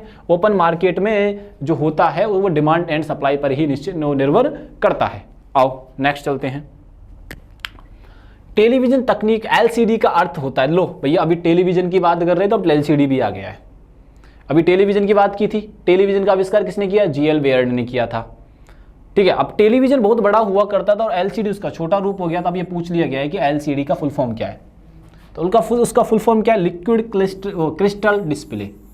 ये लो भैया, लिक्विड क्रिस्टल जो बोल रहे हैं वो डिस्प्ले, ये इसका मतलब ये होता है। बात समझ में आई कि नहीं है ये आपको? चल सकते हैं आगे? आ जाइए आगे चलते हैं, आगे चीज़ों के बारे में बात करते हैं। एलसीडी टेलीविजन तो आप थोड़ी सा याद रख लेना। अब ये क्या होता है थोड़ा सा मैं बता दूं उसके बारे में। टीवी तो होते हैं बहुत बड़े ऐसे करके, और एलसीडी क्या दीवार में एलसीडी है ये जो मैं आपको इस बोर्ड पे पढ़ाने लग रहा हूँ। इस बोर्ड पे जो पढ़ाने लग रहा हूँ वो एलसीडी है, ये बात ध्यान रखनी है आपको, ठीक है। आओ नेक्स्ट पे चलते हैं। एक कंप्यूटर को एक नेटवर्क के साथ जोड़ने के लिए पता दिया जाता है तो उसे क्या कहा जाता है? मतलब एक कंप्यूटर को दूसरे कंप्यूटर से जोड़ना है, जैसे मैं इस एक कंप्यूटर मान लेता हूं, दूसरे कंप्यूटर से जोड़ना है तो उसमें क्या करना होता है? तो दो कंप्यूटरों को जोड़ने के लिए क्या करते हैं? आईपी एड्रेस का यूज करते हैं। अब आईपी एड्रेस भी क्या होता है? अब बात ये आती है कि आईपी एड्रेस भी क्या होता है, तो हम यहाँ आंसर जो हो जाएगा बच्चों वो हो जाएगा आईपी एड्रेस। क्या आंसर हो जाएगा बच्चों? IP address. अब बात ये आती है कि आईपी एड्रेस क्या होता है। बात किसकी आती है कि आईपी एड्रेस अपन कैसे यूज करते हैं, आईपी एड्रेस होता क्या है। चलो इसके बारे में अपन डिस्कस करते हैं, आईपी एड्रेस के बारे में। आईपी एड्रेस जो होता है ना, इंटरनेट प्रोटोकॉल होता है, इंटरनेट प्रोटोकॉल एड्रेस होता है। जैसे मैं आपसे बात करूं इंटरनेट प्रोटोकॉल एड्रेस, जैसे मैं आपको बताता हूं इंटरनेट प्रोटोकॉल एड्रेस।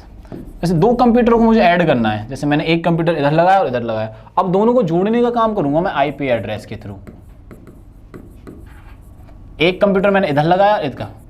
आपने सुना होगा ना, आपने बहुत सारे हैकर्स देखे होंगे, एथिकल हैकर जो होते हैं, बहुत सारी चीजें आपने देखी होंगी। तब आपने एक चीज नोटिस की होगी, भैया आईपी एड्रेस पता लगा लेने, बाकी मैं सब कुछ पता लगा लूंगा। ये कंप्यूटर कहाँ पे एडजस्ट है, क्या लोकेशन है इसकी, ठीक है, कौन चला रहा है, क्या किस ईमेल आईडी से चल रहा है। तो हम आईपी एड्रेस के थ्रू इतनी सारी चीजें पता लगाया जा सकता है। दो कंप्यूटर को जोड़ने के लिए आईपी एड्रेस सफिशिएंट होता है। तो साथ जोड़ने के लिए जो दिया जाता है उसे बोलते हैं हम आईपी एड्रेस। अब बात ही आती है कि सर कंप्यूटर का पहली बार आविष्कार कब हुआ था, ठीक है। अब बात ही आती है कि कंप्यूटर का आविष्कार कब हुआ था, कंप्यूटर के जनक कौन कहा जाता है। तो कंप्यूटर के जो जनक कहे जाते हैं, तो कंप्यूटर के जनक कहे जाते हैं sir Charles Babbage, sir Charles Babbage. अब बात ही आती है कंप्यूटर किस कंपनी ने सबसे पहले बनाया, तो सबसे पहले बनाया था एप्सन ने। अब एप्सन कहाँ की कंपनी है, तो आपको पता ही है कि जापानी लोग बहुत आगे रहे हैं। तो एप्सन जो कंपनी है वो जापान की है। लेकिन आज हम जो कंप्यूटर्स यूज कर रहे हैं, डेल का हुआ, एप्पल का हुआ, एप्पल तो अभी नया नया टिंगर आया है, नया नया पैदा हुआ है। इससे पहले बहुत बड़े बड़े लोग मार्केट में आ चुके हैं और अपना अपना रुतबा दिखा चुके हैं। हम लेकिन आज के टाइम पे एप्पल हुआ, डेल हुआ, सैमसंग हुआ यूज करते हैं, लेकिन उससे पहले आज एप्सन का यूज करते हैं। और आज एप्सन का जो मशहूर चीज़ है वो है प्रिंटर। अब ज़्यादातर जाएंगे तो कैमरे लाते हैं तो हम सोनी के कैमरे लेना प्रेफरेंस करते हैं, और जब प्रिंटर लेने जाते हैं तो बोलते हैं एप्सन का अच्छा है। ठीक है, आओ तो अभी कंप्यूटर की अगर मैं बात करूं, कंप्यूटर की सर चार्ल्स बेबेज ने कहा वो किया था। अब बात करते हैं कंप्यूटर की जनरेशन कौन सी आ रही है, तो भैया computer first, second, third, fourth, ऐसे अगर 6 से 7 जनरेशन में हम शामिल हो चुके हैं। ठीक है, IP एड्रेस क्लियर हो गया। आ जाइए नेक्स्ट चलते हैं। लाल किले की मोती मस्जिद किस मुगल बादशाह ने बनवाई, तो आपका आंख मूंद के आंसर होगा शाहजहां, और वो एकदम गलत है। मोती मस्जिद अलग है, वो आगरा की बनवाई थी औरंगजेब, शाहजहां ने। अब बात ये आती है कि भैया फिर बनवाई किसने, औरंगजेब ने बनवाई थी मोती मस्जिद। बोले ये भी बनवाने वाला था, ये तो तोड़फोड़ मचाने वाला आदमी था। नहीं, इसने भी कभी बहुत सारे योगदान किए हैं। ठीक है, चलो इसके बारे में हम देखते हैं। औरंगजेब ने बच्चों मोती मस्जिद बनवाई थी, ये बात आप लोग ध्यान रखना। मोती मस्जिद अगर मैं आगरा की लिखता, ये मोती मस्जिद देखो क्वेश्चन में ढंग से देखो कहाँ की है, लाल किले में। लाल किला कहाँ पे, दिल्ली में है। ये लाल किला जो बात कर रहा है ना आपसे, दिल्ली वाले लाल किले की बात कर रहा है ये, दिल्ली वाले लाल किले में मुगल बादशाह ने मोती मस्जिद बनवाई थी। अगर मैं इसकी जगह ये लिख देता आगरा में मोती मस्जिद, आगरा में मोती मस्जिद, तो आगरा की जो मोती मस्जिद है ना वो शाहजहां ने बनवाई है, शाहजहां। यहां पे आंसर क्या आता, शाहजहां आ जाता। बोला सर नाम तो कुछ सुना सुना लग रहा है, शाहजहां ये वही है ताजमहल बनाने वाला। तो इसने क्या बनवाया था, शाहजहां ने ताजमहल भी बनवाया था। क्या बनवाया था, ताजमहल भी। एक पंचमहल भी बनवाया था, वो भी याद रख लेना भैया। क्या बनवाया था, पंचमहल भी बनवाया था। तो इतनी सारी चीज अकेला शाहजहां कर गया था। ठीक है, अब आते हैं आगे। अब आगरा की मोती मस्जिद मैंने 2 नाम लिए, औरंगजेब। मोती मस्जिद क्या है, आगरा में भी बनी हुई है। ठीक है, अब अकबर ने क्या क्या बनवाया वो भी ध्यान रखो। अकबर ने क्या क्या बनवाया, फतेहपुर सीकरी वह जगह है जो अकबर की असफल राजधानी कहा जाता है, फतेहपुर सीकरी। और फतेहपुर सीकरी कब बसाई थी, अकबर जब गुजरात को जीत कर आता है। बोला भाई गुजरात वालों की फील्डिंग जब सेट करता है ना तो कौन क्या बनवाता है, फतेहपुर सीकरी। ये आगरा के 14-15 किलोमीटर दूर है, ज़्यादा नहीं है, बहुत अच्छी डेस्टिनेशन है। बट ये फेल क्यों होती है, राजधानी आगरा से ये फतेहपुर शिफ्ट क्यों नहीं कर पाता, क्योंकि पीछे इसके बहुत सारे लोग होते हैं, और वहाँ पे क्या खाने पीने को लेकर वहाँ के जोग्राफिकल इंफ्रास्ट्रक्चर की वजह से वहाँ पे ये सफलतम नहीं होता है। तो फतेहपुर सीकरी। अकबर ने आगरा का किला भी बनवाया था। आगरा का किला किसने बनवाया था, अकबर ने बनवाया था। अब बात आती है आगरा शहर की स्थापना किसने की, तो आगरा शहर की स्थापना करता है सिकंदर लोदी। आगरा शहर की स्थापना कौन करता है, तो आगरा शहर की स्थापना करने वाला व्यक्ति था सिकंदर लोदी। तो ये बच्चे काफी मिस कर देते हैं कि आगरा शहर की स्थापना सिकंदर लोदी और आगरा किले का निर्माण अकबर ने, और ज्यादातर बच्चे क्या करते हैं, दोनों को कर देते हैं मर्ज। हमें ऐसा नहीं करना है। अब आओ आगे, जहांगीर का नाम भी तो है। जहांगीर के समय को चित्रकला का स्वर्णकाल कहा जाता है। जहांगीर के समय को क्या कहा जाता है, चित्रकला का स्वर्णकाल कहा जाता है। जैसे कि आपने किसी की फोटो देखी, मैंने आपको शाहरुख खान की फोटो दिखा दी, कैटरीना कैफ की फोटो दिखा दी, बोला ये तो पहचान गए तो शाहरुख खान है, लेकिन ये थोड़ी ना बता देते हो कि भैया ये किसने खींची है। तो जहांगीर इतने उम्दा चित्रकार था कि वो फोटो देखकर ये बता देता था कि भैया ये फोटो किसने बनाई है, ये तो है किसकी है वो तो बात अलग है। तो शाहजहां बोला मैंने, मैं जहांगीर की बात कर रहा हूँ। जहांगीर इतना उम्दा कलाकार आदमी था कि भैया वो फोटो देखकर ये बताता था ये फोटो बनाई किसने है। उस समय के टॉप चित्रकारों में नाम आता है किसका, जहांगीर का। शाहजहां के समय को कहा जाता है स्थापत्य कला का स्वर्णकाल। स्थापत्य कला का स्वर्णकाल, स्थापत्य कला का स्वर्णकाल। बात समझ में आई कि नहीं आई बताइए आप लोग। ये सारी इंफॉर्मेशन जो मैं दे रहा हूं ना टोटल एग्जाम ओरिएंटेड, आरआरबी में एकदम आग लगाने वाली है वो से, और आग लगाने वाली है तो ढंग से प्रिपेयर करना है। ठीक है, ढंग से क्या करनी है अपन को, इसकी प्रिपेयरिंग करनी है। बात समझ में आई कि नहीं आई। ठीक है, अब आपको कमेंट बॉक्स में बताना है कि सर हुमायूं का मकबरा किसने बनवाया था। तो बोले सर बहुत सारा काम करके गए हैं, तो हाँ तो आपको बताना है तो हुमायूं का मकबरा किसने बनवाया था। ठीक, चल सकते हैं आगे, यहां से कोई दिक्कत। चलो आओ आगे चलते हैं। कनिष्क के सारनाथ बौद्ध प्रतिमा अभिलेख की तिथि क्या है। सारनाथ, ठीक है, बौद्ध प्रतिमा कनिष्क। ये कनिष्क बहुत ईमानदार आदमी रहा है भैया। कुषाण वंश का सबसे शक्तिशाली राजा, कुषाण वंश का कौन है? सबसे शक्तिशाली राजा है, ठीक है। और अभिलेख कब मिला है? 81 में। अभिलेख कब मिला है? तो इसका आंसर तो मैंने बता दिया सही भैया कि 81 है। लेकिन कनिष्क जो व्यक्ति रहा है, जो कनिष्क रहा है, वो कुषाण वंश का सबसे शक्तिशाली राजा रहा है। कुषाण वंश का सबसे शक्तिशाली राजा रहा है, शक्तिशाली राजा रहा है, ठीक है। वास्तविक इसको अपन ऐसे कुषाण वंश का वास्तविक संस्थापक भी अपन इसको कह सकते हैं, ठीक है। इसकी जो राजधानी हमें मिलती है, एक्चुअल में श्योरिटी के साथ नहीं मिलती है, पुरुषपुर मिलती है। पुरुषपुर का अभी करंट में नाम क्या है? पेशावर है। करंट में नाम क्या है इसका? पुरुषपुर। तो इसकी जो कैपिटल होती है बच्चों, ये इसमें थोड़ा कॉन्फ्लिक्ट रहता है, मैं आपको क्लियर कर देता हूँ, ये कॉन्फ्लिक्ट रहता है इस चीज़ पे, ठीक है। तो इसकी जो राजधानी वो कौन है? पुरुषपुर। अभी पुरुषपुर का अभी नाम क्या है? पुरुषपुर। तो ये पुरुषपुर जो है ये है पेशावर, और पेशावर करंट में कहाँ पे है? एक महान, अब ज़्यादा नहीं बोलेंगे उसके बारे में। पेशावर है पाकिस्तान में। अभी नाम चेंज करने में तो इनको महारत हासिल है। पाकिस्तान पेशावर में है, तो वहाँ तक इनका राज्य फैला हुआ था। ऐसे बोला जाता है कि गंगा के मैदान, ठीक है, मगध एम्पायर बिहार तक और लेके पेशावर तक फैला हुआ था। तो ये बहुत ही एक महत्वाकांक्षी राजा थे। तो महत्वाकांक्षी प्रेस्टिजीज जो होती हैं किसी भी राजा में, तो वो आगे बढ़ने की हमेशा कोशिश करता रहता है। तो कनिष्क जो था हमेशा महत्वाकांक्षी था, अपने से अपोनेंट को रेस्पेक्ट करता था, अपने एनिमीज की रेस्पेक्ट करता था, और अपने आप को बढ़ाने में भी अपनी आप के हमेशा लगा रहता था। तो ये इसलिए शक्तिशाली बना, इसलिए नहीं कि सेल्फिश होना थोड़ा ठीक है, लेकिन एक लिमिट तक होना ठीक होता है। तो 81 में मिलता है कनिष्क सारनाथ की बौद्ध प्रतिमा पे, ठीक है। और ये इसकी कैपिटल जो होती है वो पुरुषपुर होती है। क्या होती है? पुरुषपुर होती है, ठीक है। आओ चलें आगे। भारत के राष्ट्रपति पर महाभियोग चलाने के लिए कम से कम कितने दिन पूर्व सूचना आवश्यक है? पहली बात तो ये पता रहे कि महाभियोग क्या होता है, राष्ट्रपति कौन होता है, क्या शक्तियां होती हैं इसकी, और फिर नोटिस वोटिस तो बात की बात आती है। तो पहले ये देखते हैं महाभियोग कब चलाया जाता है। राष्ट्रपति किसी भी राज्य का, हमारे देश में, हमारे राज्य का, हमारे कंट्री का सर्वोच्च नेता है, सर्वोच्च है लोग है, पहला पर्सन, फर्स्ट नागरिक की वो काउंटिंग में आता है। तो प्रथम नागरिक हमारे देश का, भारत का प्रथम नागरिक कौन है बच्चों? भारत का प्रथम नागरिक, भारत का जो प्रथम नागरिक है बच्चों वो कौन है? राष्ट्रपति है।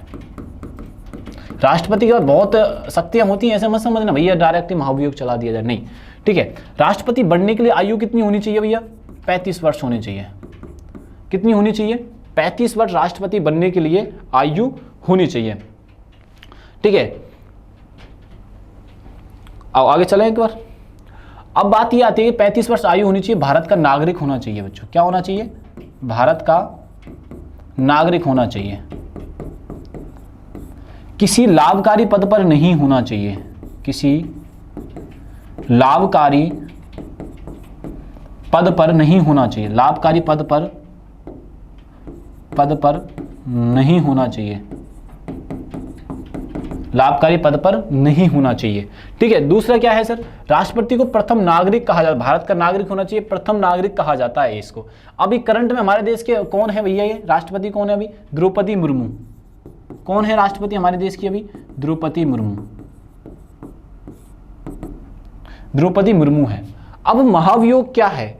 जब कोई राष्ट्रपति ने, जब कोई राष्ट्रपति के, जब हमारे देश का राष्ट्रपति संविधान का उल्लंघन करता है, क्या करता है बच्चों? जब भारत का राष्ट्रपति संविधान का उल्लंघन करता है, भारत का राष्ट्रपति संविधान का उल्लंघन करता है, क्या करता है? संविधान का उल्लंघन करता है। भारत का राष्ट्रपति संविधान का उल्लंघन करता है, तब उस पर महाभियोग चलाया जाता है, तब उस पर महाभियोग चलाया जाता है, महाभियोग चलाया जाता है, ठीक है। अब यह पूछा गया है कि महाभियोग चलाने से पूर्व कितने, कम से कम कितने दिन पूर्व सूचना देना आवश्यक है? तो वो 14 डेज पहले, 14 दिन पहले सूचना देना आवश्यक है। कितने दिन देना पहले? 14 डे। देखो ऑप्शन में 14 डे है या नहीं है सर, तो लगा दो टिक, ये लो भैया आंसर हो गया, ठीक है। आगे चल सकते हैं, चलिए आगे चलते हैं, नेक्स्ट क्वेश्चन पे अपन चलते हैं। ग्रामीण अवस्थापना विकास कोष का सर्जन किसके अधीन किया जाता है? The rural infrastructure development fund RIDF has been created. Create क्यों किया गया है ये अपन से पूछना है, वो किसके अंडर में क्रिएट किया गया है। तो मैं आपको एक छोटा सा हिंट देता हूं यहाँ से, जब भी रूरल डेवलपमेंट की बात आती है या एग्रीकल्चर डेवलपमेंट की बात आती है, रूरल डेवलपमेंट, एक मैं डेवलपमेंट बोल रहा हूं बच्चों, एग्रीकल्चर डेवलपमेंट।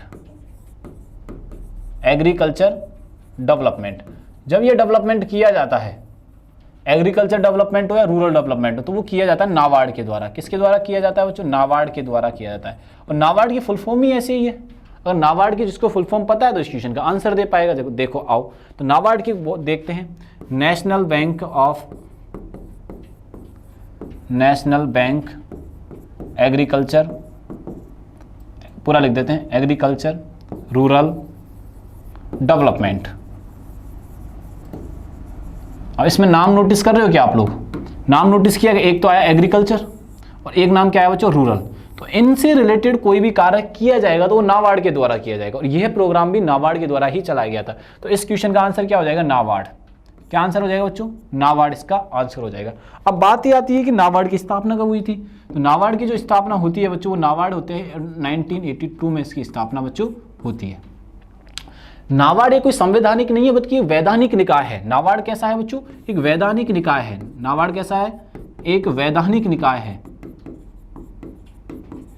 नाबार्ड एक कैसा है? वैधानिक निकाय है, जिसकी 1982 में स्थापना होती है बच्चों। ये बात आप लोग यहां से ध्यान रखना, और बहुत इंपॉर्टेंट चीज है ये, ठीक है। इसका हेडक्वार्टर है मुंबई में, और ये वित्त मंत्रालय के अंडर में काम करता है। इसका मुख्यालय कहां पे है बच्चों? इसका मुख्यालय है, इसका हेडक्वार्टर लिखो पहले तो, मुख्यालय मतलब कि इसका हेडक्वार्टर है मुंबई में। इसका हेडक्वार्टर कहाँ पे है? मुंबई में। नाबार्ड वैधानिक निकाय है, हेडक्वार्टर मुंबई में है। 1982 में बस वो मतलब अरेंज होता है, मतलब अरेंज होती है। और ये वित्त मंत्रालय, फाइनेंशियल डिपार्टमेंट, फाइनेंशियल मिनिस्ट्री के अंडर में काम करता है। ये फाइनेंशियल मिनिस्ट्री के अंडर में ये काम करता है। कौन काम कर रहा है? नाबार्ड काम कर रहा है। ये बातें इसके बारे में आपको याद रखनी है। तो आंसर इज 61 इज बी, ठीक है। आओ, भारत का विदेश विनिमय रिजर्व संरक्षण में रखा गया है, संरक्षण रखा गया है। Forex reserve, I think foreign exchange reserve क्या होते हैं वो समझते हैं। Foreign exchange reserve, foreign exchange reserve. बच्चों देखो, हमारे जो देशवासी हैं भारत के अलावा अलग देशों में रहते हैं, वो जब वो मनी कमाते हैं तो अपने घर वाले उनके जो यहाँ पे रह रहे हैं उनके मनी ट्रांसफर करते हैं। और भारत का जो मंत्रालय है, मंत्रालय नाम मंत्रालय नहीं, एक्चुअल में जो बैंक है वो क्या करती है, हमें मनी, जैसे मेरा कोई फैमिली मेंबर है अमेरिका में काम कर रहा है, हमें वो मनी ट्रांसफर कर रहा है। मनी ट्रांसफर क्या कर रहा है? इंडिया के बैंक को कर रहा है। और इंडियन जो बैंक्स हैं हमें वो डॉलर मिल रहा है वहाँ से, और वो कन्वर्ट करके किस में दे रही है? रुपये में। किस में कन्वर्ट करें? रुपये में। अब जो इनका जो लेखा जोखा कर रहा है, जो रेगुलेट जो कर रहा है, वो RBI करता है। कौन करता है? RBI करता है। जैसे वो डॉलर ले लेगा, मेरे भाई ने मेरे को डॉलर भेजे, $10 भेजे, $1000 भेजे, अब उसे रुपीज़ में कन्वर्ट कर देगा भाई, 80s के अकॉर्डिंग 80,000 हमें वो सेंड कर देगा। जो लेखा जोखा अकाउंटिंग जो की जा रही है वो किसके द्वारा की जा रही है? वो RBI के द्वारा की जा रही है। किसके द्वारा की जा रही है? RBI के द्वारा। सुनिए, एक अमेरिकन फ्रेंड है या अमेरिकन मेरा भाई है, ब्रदर रहता है, वो मनी ट्रांसफर कर रहा है, ट्रांसफर कर रहा है, मनी क्या कर रहा है बच्चों? ट्रांसफर कर रहा है। अब वो ट्रांसफर कर रहा है इंडिया में। कहां पर कर रहा है? इंडिया में। और अमेरिका की जो करेंसी है वो क्या है बच्चों? डॉलर है। और हमारे इंडिया की करेंसी क्या है बच्चों? इंडिया की करेंसी क्या है? रुपए है। अब जो ट्रांसफर जो ये हो रहा है, और वो डॉलरों को कौन रख रहा है? RBI रख रही है। अभी एग्जाम्पल के लिए याद रखो, RBI रखता है। RBI रखता है तो ये फॉरेन रिजर्व भी हो गई एक तरीके से। बाहर से आया हुआ पैसा रख रहा है, उसे रेगुलेट कौन करता है? RBI रेगुलेट करता है। हमारे देश में कौन रेगुलेट कर रहा है? तो किसकी कस्टडी में है वो? RBI की कस्टडी में। RBI क्या करता है? उस पैसे से लोन चुका रहा होता है, विदेश से इंपोर्ट कर रहा होता है, विदेश से कोई माल मंगाना है तो वो उन डॉलरों से पेमेंट कर देगा। बात समझ पा रहे हो? तो जो ये रेगुलेट करने का काम करता है फॉरेन एक्सचेंज रिजर्व को, वो RBI करता है। कौन करता है?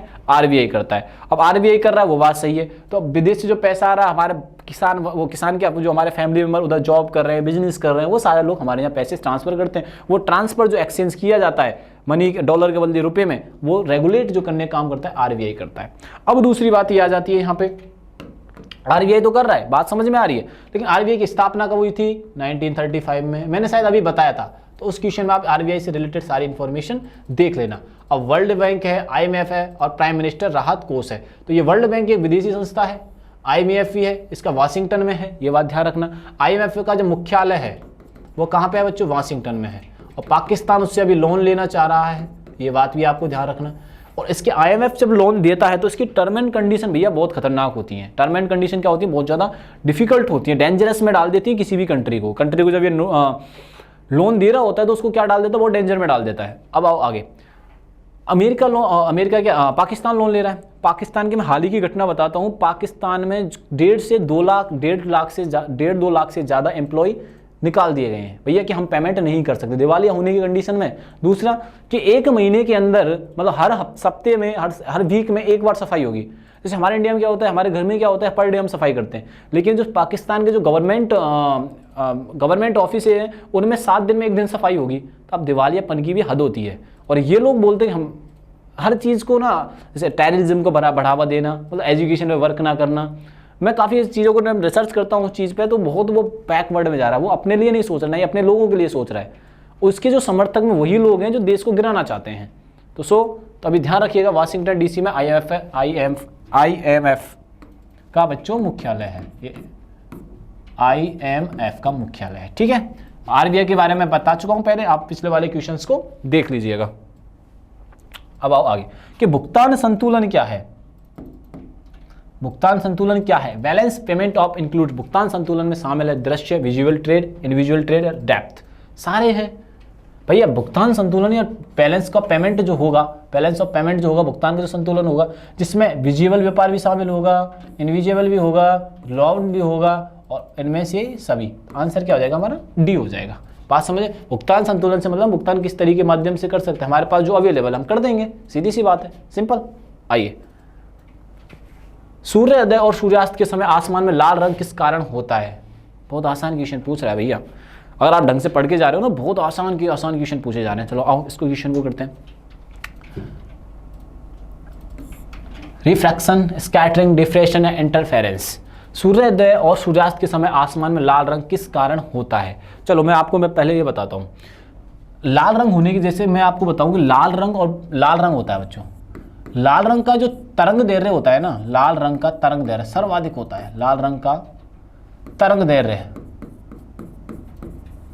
सर्वाधिक होता है। अब सर्वाधिक है तो चमकेगा भी तो यही सारा, सर्वाधिक ये पूरा चमकेगा कि नहीं चमकेगा, ये बात बताओ आप पहले तो, ठीक है। अब बात ये आती है कि सर अपवर्तन क्या होता है? आपसे क्वेश्चन पूछ ही लेगा ना भैया, अपवर्तन क्या है, क्यों नहीं पूछ सकता? आप ये बताओ पहले तो।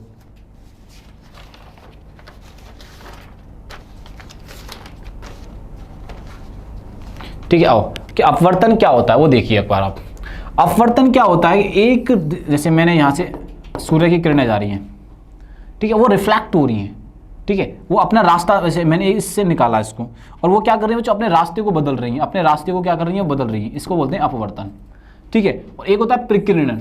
अब जब सूर्य किरण जा रही है तो वो कुछ बिंदुओं से टकराकर बिखर जाती हैं। क्या होती है बच्चों? कुछ बिंदुओं से टकराकर बिखर जाती हैं, बिंदुओं से टकराकर, या किसी भी चीज़ को छोटे छोटे अंश जो होते हैं, छोटे छोटे टुकड़े होते हैं, उनसे टकराकर ये बिखर जाती है, उसे बोलते हैं प्रकीर्णन। और हमारा आंसर यही है, प्रकीर्णन के कारण, ठीक है। और प्रकीर्णन भी लाल, जो तरंग दैर्घ्य होता है ना, सर्वाधिक किसका होता है? लाल रंग का होता है, जिसके कारण हमें सुबह सूर्योदय और सूर्यास्त के समय लाल रंग हमें दिखाई देता है, लाल रंग हमें दिखाई देता है। ये बात आप लोग ध्यान रखना, ठीक है। आंसर आगे चले, नेक्स्ट क्वेश्चन पढ़ो।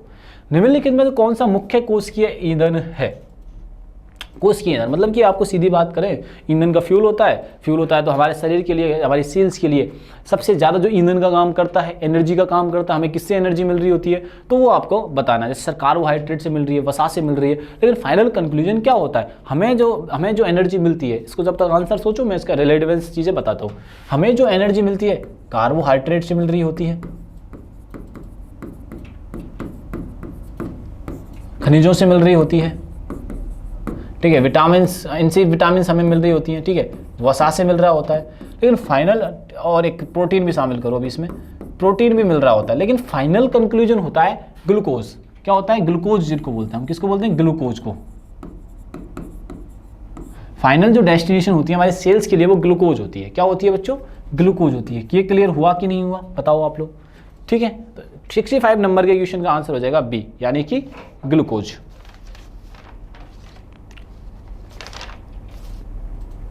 आ जाइए नेक्स्ट क्वेश्चन पे अपन चलते हैं।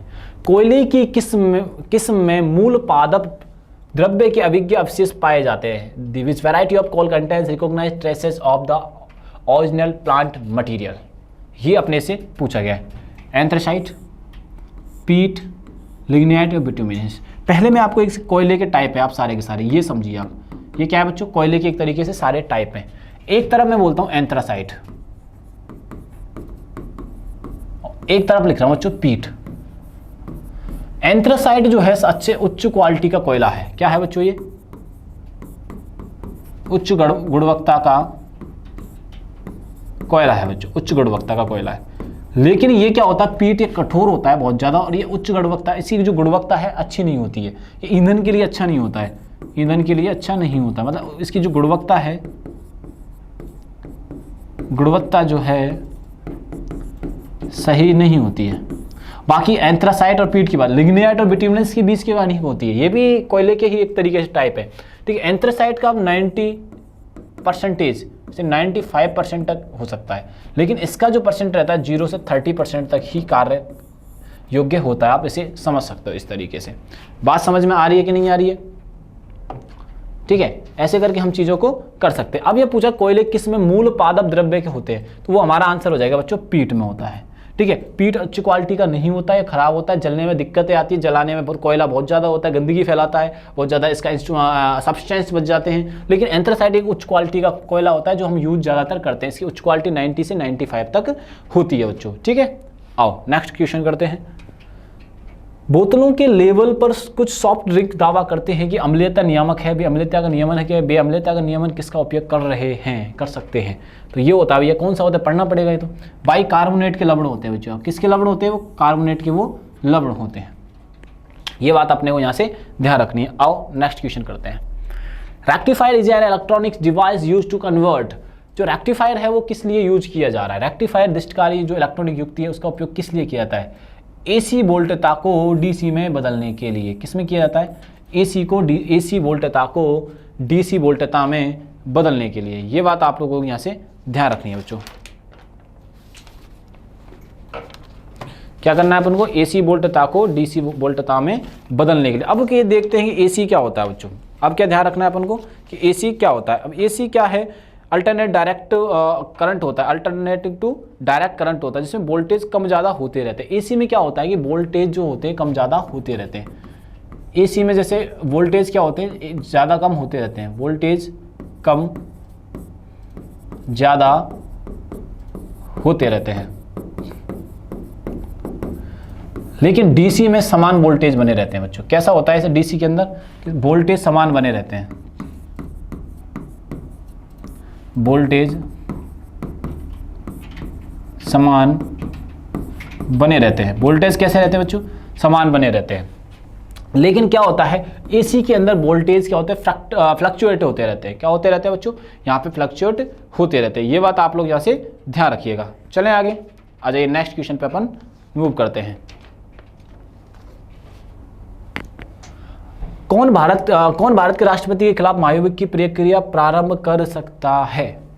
अभी महाभियोग का पहले भी एक क्वेश्चन आया था कि महाभियोग कब चलाया जाता है। महाभियोग तब चलाया जाता है जब हम किसी अपने भारत देश का कॉन्स्टिट्यूशन की उल्लंघन राष्ट्रपति के द्वारा किया जाता है, ठीक है। अब बात करते हैं लोकसभा केवल राज्यसभा केवल लोकसभा। तो भैया महाभियोग तो लोकसभा राज्यसभा दोनों के द्वारा ही चलाया जा सकता है। अब क्या होता है लोकसभा क्या है बच्चों? आओ, लोकसभा क्या है और राज्यसभा क्या है? अगर अब लोकसभा बच्चों ये क्या है? लोअर सदन है, लोअर हाउस है। ये कैसा है? Lower house. इसका आम चुनाव होते हैं। जब वोटिंग होती है तो कैसी वोटिंग होती है? इसके आम चुनाव कहे जाते हैं, वो आम चुनाव होते हैं, ठीक है। अपर हाउस है इसको, राज्यसभा को क्या बोलते हैं हम? अपर हाउस बोलते हैं। ठीक है। इसके लेजिस्लेटिव असेंबली यानी विधानसभा के द्वारा इसका चुनाव होता है। विधानसभा के जो मेंबर होते हैं उनके द्वारा चुनाव होता है। विधानसभा के मेंबरों के द्वारा क्या होता है? चुनाव होता है। विधानसभा के मेंबर्स के द्वारा यहाँ पे क्या होता है बच्चों? चुनाव होता है। कहाँ पे होता है? ये राज्यसभा में होता है। अब लोकसभा का जो कार्यकाल होता है बच्चों, लोकसभा का कार्यकाल होता है 5 ईयर्स। कितना कार्यकाल होता है? 5 ईयर। और इधर मैं अगर बात करूं आपसे कि राज्यसभा का कार्यकाल क्या होता है? 6 वर्ष होता है। और लोकसभा को ना कभी भी भंग किया जा सकता है। इसको क्या किया जा सकता है? भंग किया जा सकता है, लेकिन इसको ब्रीच नहीं किया जा सकता। किसको नहीं किया जा सकता? राज्यसभा को भंग नहीं किया जा सकता, भंग नहीं किया जा सकता। इसका 6 ईयर का क्या टर्म होता है? 1/3 मेंबर ईच ईयर में चेंज होते रहते हैं। 1/3 मेंबर क्या होते हैं? ईच ईयर में चेंज होते रहे। ये सर्किल चलता रहता है। ये सर्किल क्या होता है? चलता रहता है। राज्यसभा को भंग नहीं किया जा सकता, लेकिन लोकसभा को भंग किया जा सकता है। ये दोनों सदन मिलकर राष्ट्रपति के खिलाफ महाभियोग चला सकते हैं। ये दोनों सदन मिलकर राष्ट्रपति के खिलाफ क्या चला सकते हैं बच्चों? महाभियोग चला सकते हैं। अब बात ये आती है कि सर इसमें लोकसभा की सीटें कितनी है? तो लोकसभा की सीटें अभी करंट की बात कर रहा हूँ 543 हैं, ठीक है। और राज्यसभा की कितनी है? 250 है। ये बात आप लोग यहाँ से ध्यान रखना। जो सीटों का बंटवारा होता है, जैसे देशों में, हमारा देश है, हमारे देश में सीटों का जो बंटवारा होता है, सीटों का बंटवारा होता है जनसंख्या के अनुसार। सीटों का बंटवारा किसके अनुसार होता है? सीटों का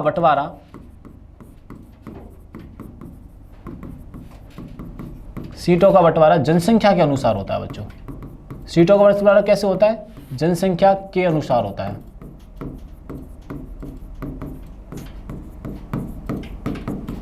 सीटों का बंटवारा कैसे होता है?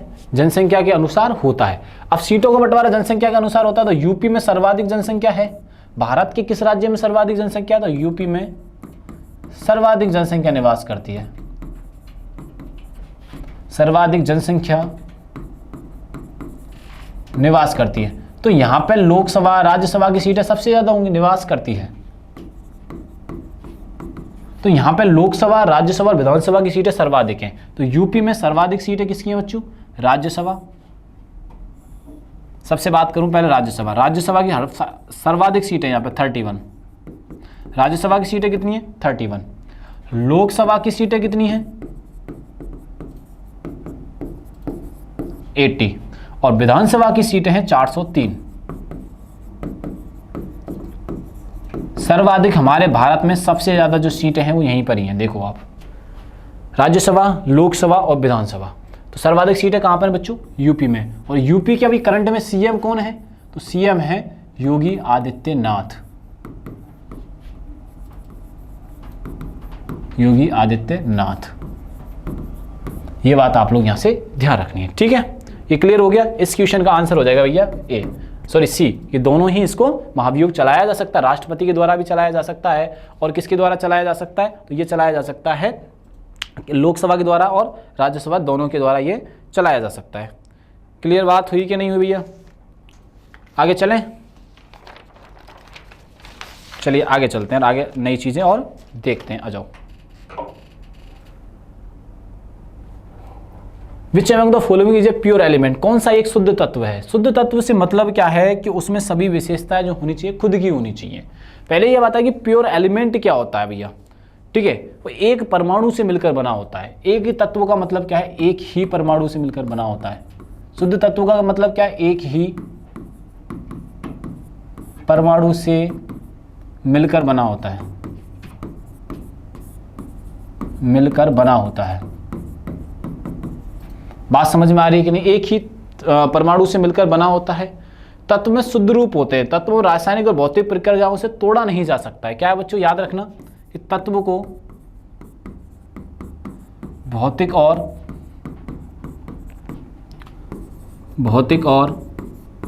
रासायनिक प्रक्रियाओं से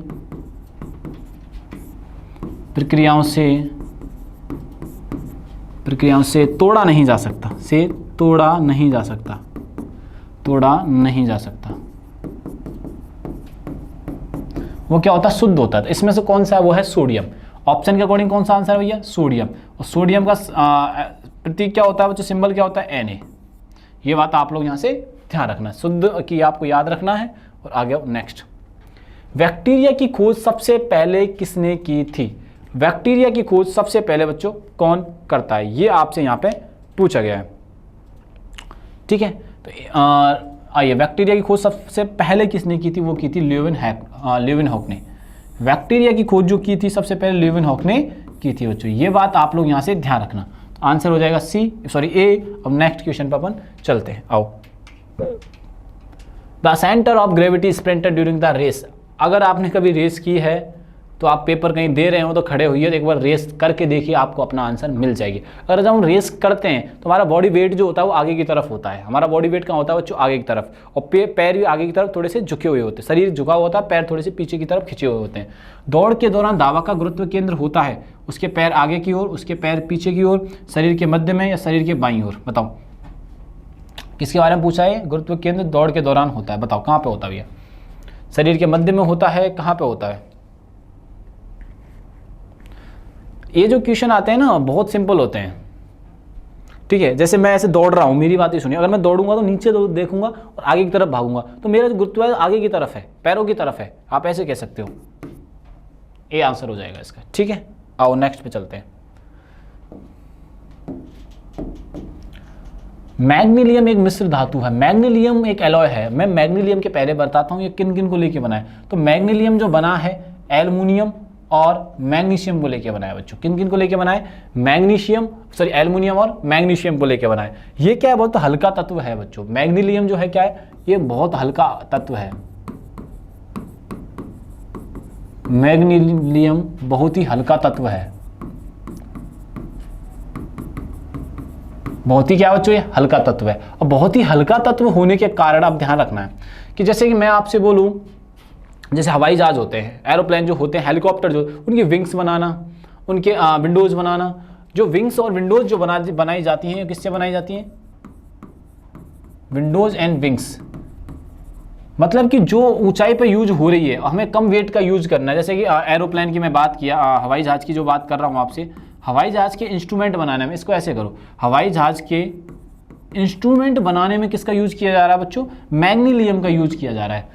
हवाई जहाज के इंस्ट्रूमेंट बनाने में, हवाई जहाज के इंस्ट्रूमेंट बनाने में किसका यूज किया जा रहा है? मैग्नीलियम का उपयोग किया जा रहा है। ये बात आप लोग यहां से ध्यान में रखना बच्चों। ये चीज क्या रखनी है अपने को यहां से ध्यान में रखनी है। आ जाइए नेक्स्ट क्वेश्चन पर। पद RH कारक का अर्थ है।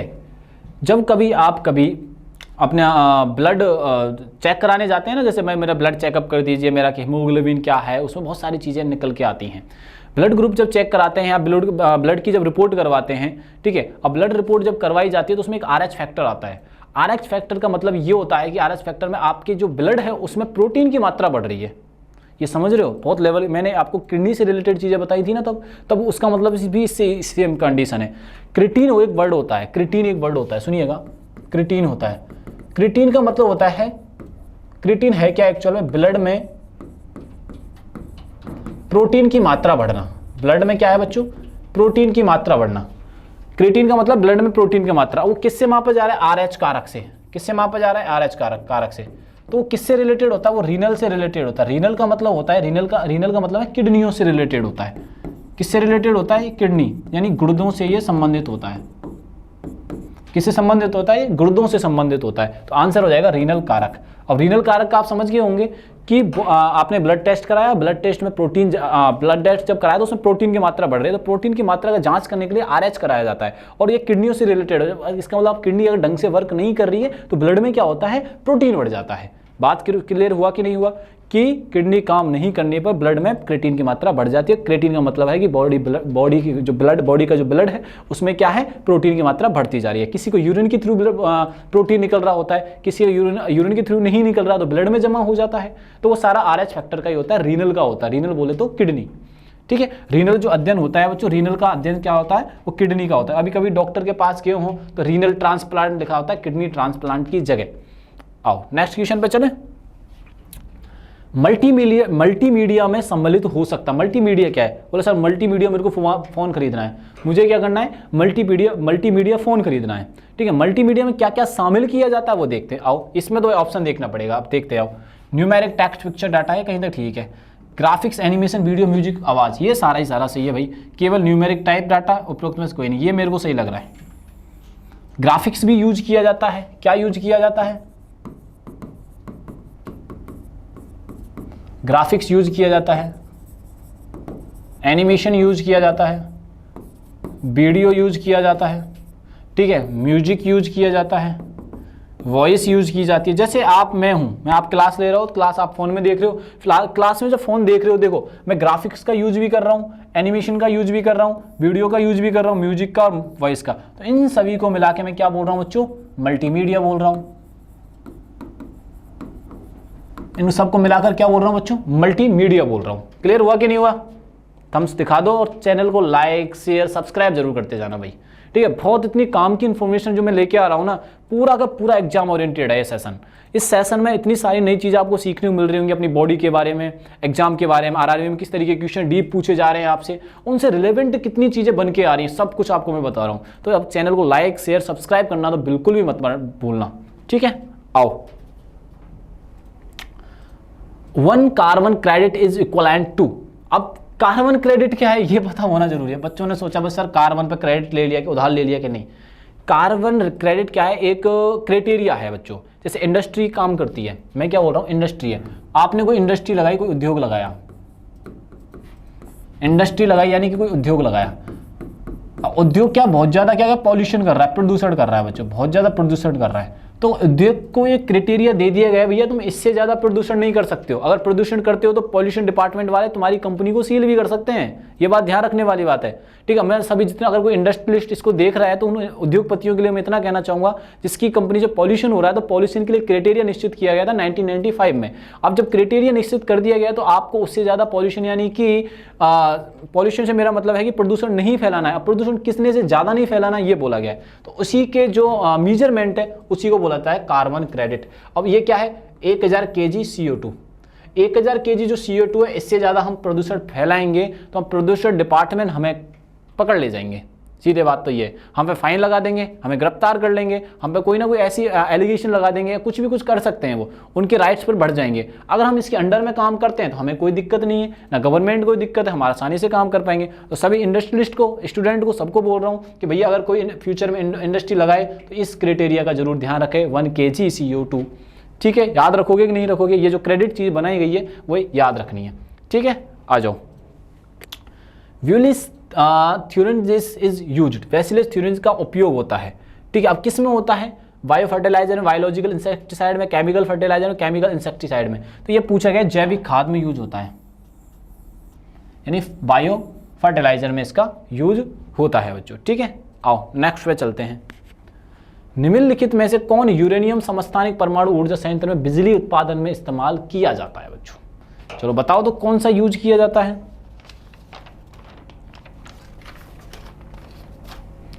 कौन सा यूज किया जाता है ये आपको बच्चों यहां से बताना है। आपको पता है यूरेनियम, बहुत बच्चे आंसर दे देते हैं, बोला सर यूरेनियम ये करना है वो करना है, ठीक है। अब कर तो देते हो तुम लोग, लेकिन बहुत सारी चीजें आपको ध्यान में रखनी होती हैं।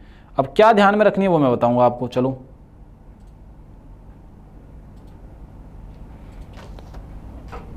आ जाइए। यूरेनियम 235 किसका यूज किया जाता है? यूरेनियम 235 का यूज किया जाता है। किस में किया जाता है? यूरेनियम समस्थानिक यानी कि संयंत्र बिजली उत्पादन में किया जाता है। अब यूरेनियम 235 होता तो क्या होता? ये दंत चिकित्सालयों में किया जाता है बच्चों। इसका यूज किस में किया जाता है? दंत चिकित्सालयों में किया जाता है। इसका यूज कहां किया जाता है बच्चों? दंत चिकित्सालयों में इसका उपयोग किया जाता है। किसका? ये यूरेनियम 234 का, ठीक है। ये बात आप लोग यहां से ध्यान रखना। अगर 235 की बात आती है तो बिजली संयंत्रों में उत्पादन में इसका यूज किया जाता है। ये बात समझ में आई कि नहीं आई आपको? अब बताओ यहां तक कोई दिक्कत है तो? आयोडीन का थायराइड विकारों के उपचार में किया जाता है, आयोडीन 31 का।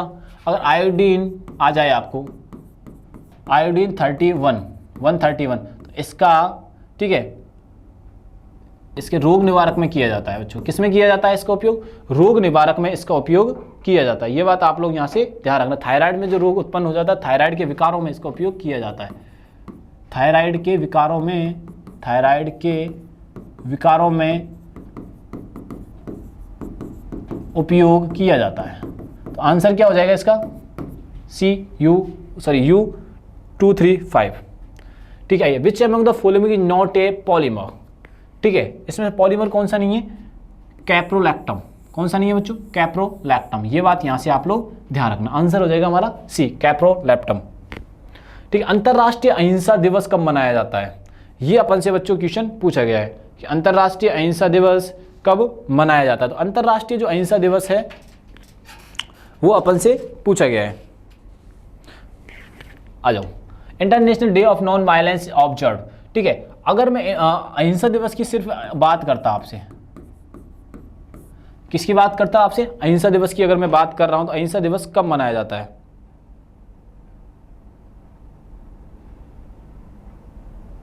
ठीक है, अहिंसा दिवस की अगर बात करें आपसे तो एक आता है नेशनल। ठीक है, नेशनल की बात करूं तो मैं 2 अक्टूबर अपन आंसर दे देते हैं बच्चों, और आपको कमेंट बॉक्स में इसका आंसर बताना है कि 10 दिसंबर। ठीक है, 10 दिसंबर को मैं बता नहीं रहा हूं इसलिए क्योंकि आपको ये चीज़ें याद में रखनी है। ठीक है, कि 30 जनवरी को कौन सा मनाया जाता है और 23 मार्च को कौन सा मनाया जाता है। आंसर आपके सामने है, मैं बता भी दिया हूं। ठीक है, थोड़ा सा हिंट भी दे दिया हूं। ठीक है, आपको इस क्वेश्चन का आंसर बताना है आपको कमेंट बॉक्स के अंदर। ठीक है, आओ, 2 अक्टूबर को नेशनल, 10 दिसंबर को मानवाधिकार दिवस, 30 जनवरी को क्या मनाया जाता है? गांधी जी से रिलेटेड मनाया जाता है, और 23 मार्च को क्या मनाया जाता है ये आपको कमेंट बॉक्स में बताना है। ठीक है, आओ, मैं इसलिए पूछ रहा हूँ क्योंकि ये मैंने ट्रिक आपको बता रखी है, मैंने डे की हर क्लास में ट्रिक बता रखी है किस चीज़ को कैसे याद रखना है। ठीक है जी, आओ आगे। राष्ट्रीय मछली किसान दिवस हर साल किस दिन मनाया जाता है? तो ये अपने को यहाँ से बताना है। ठीक है, इसका भी बहुत आसान है। जब मैंने जुलाई मंथ की आपको ट्रिक बताई थी तो मैंने आपको बताया था कि 10 जुलाई को मनाया जाता है। ठीक है ना, वो आसान क्वेश्चन था इससे। तो इस क्वेश्चन का आंसर क्या हो जाएगा बच्चों? 10 जुलाई को हर साल क्या मनाया जाता है? मछली किसान दिवस मनाया जाता है। ठीक है, आगे आ जाओ आप। अब आता है जुलाई 2024 में जियो फाइनेंशियल सर्विसेज को भारतीय रिजर्व बैंक आरबीआई से एक बैंकिंग वित्तीय कंपनी एनबीएफसी से में परिवर्तित करने की मंजूरी मिल गई है। तो वो कौन सी है? Core investment company. कौन सी है बच्चों? Core investment company. नेक्स्ट चले अपन, आ जाइए। जुलाई 2024 में बीएसएनएल के अध्यक्ष और प्रबंध निदेशक के रूप में नियुक्त किए गए हैं रॉबर्ट रवि। और बीएसएनएल की मार्केट में डिमांड बढ़ भी गई है, क्योंकि बढ़ने के पीछे रीजन क्या है कि बीएसएनएल के जो रिचार्ज हैं वो सस्ते हैं जियो के कंपैरिजन में।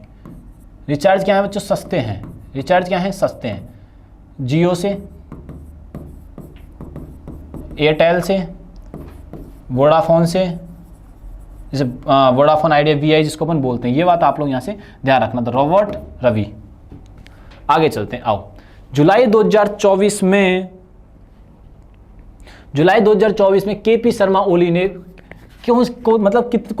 कितनी बार पीएम की शपथ ले चुके हैं? सेकंड टाइम लिया, थर्ड टाइम लिया, फिफ्थ टाइम लिया, फोर्थ टाइम लिया?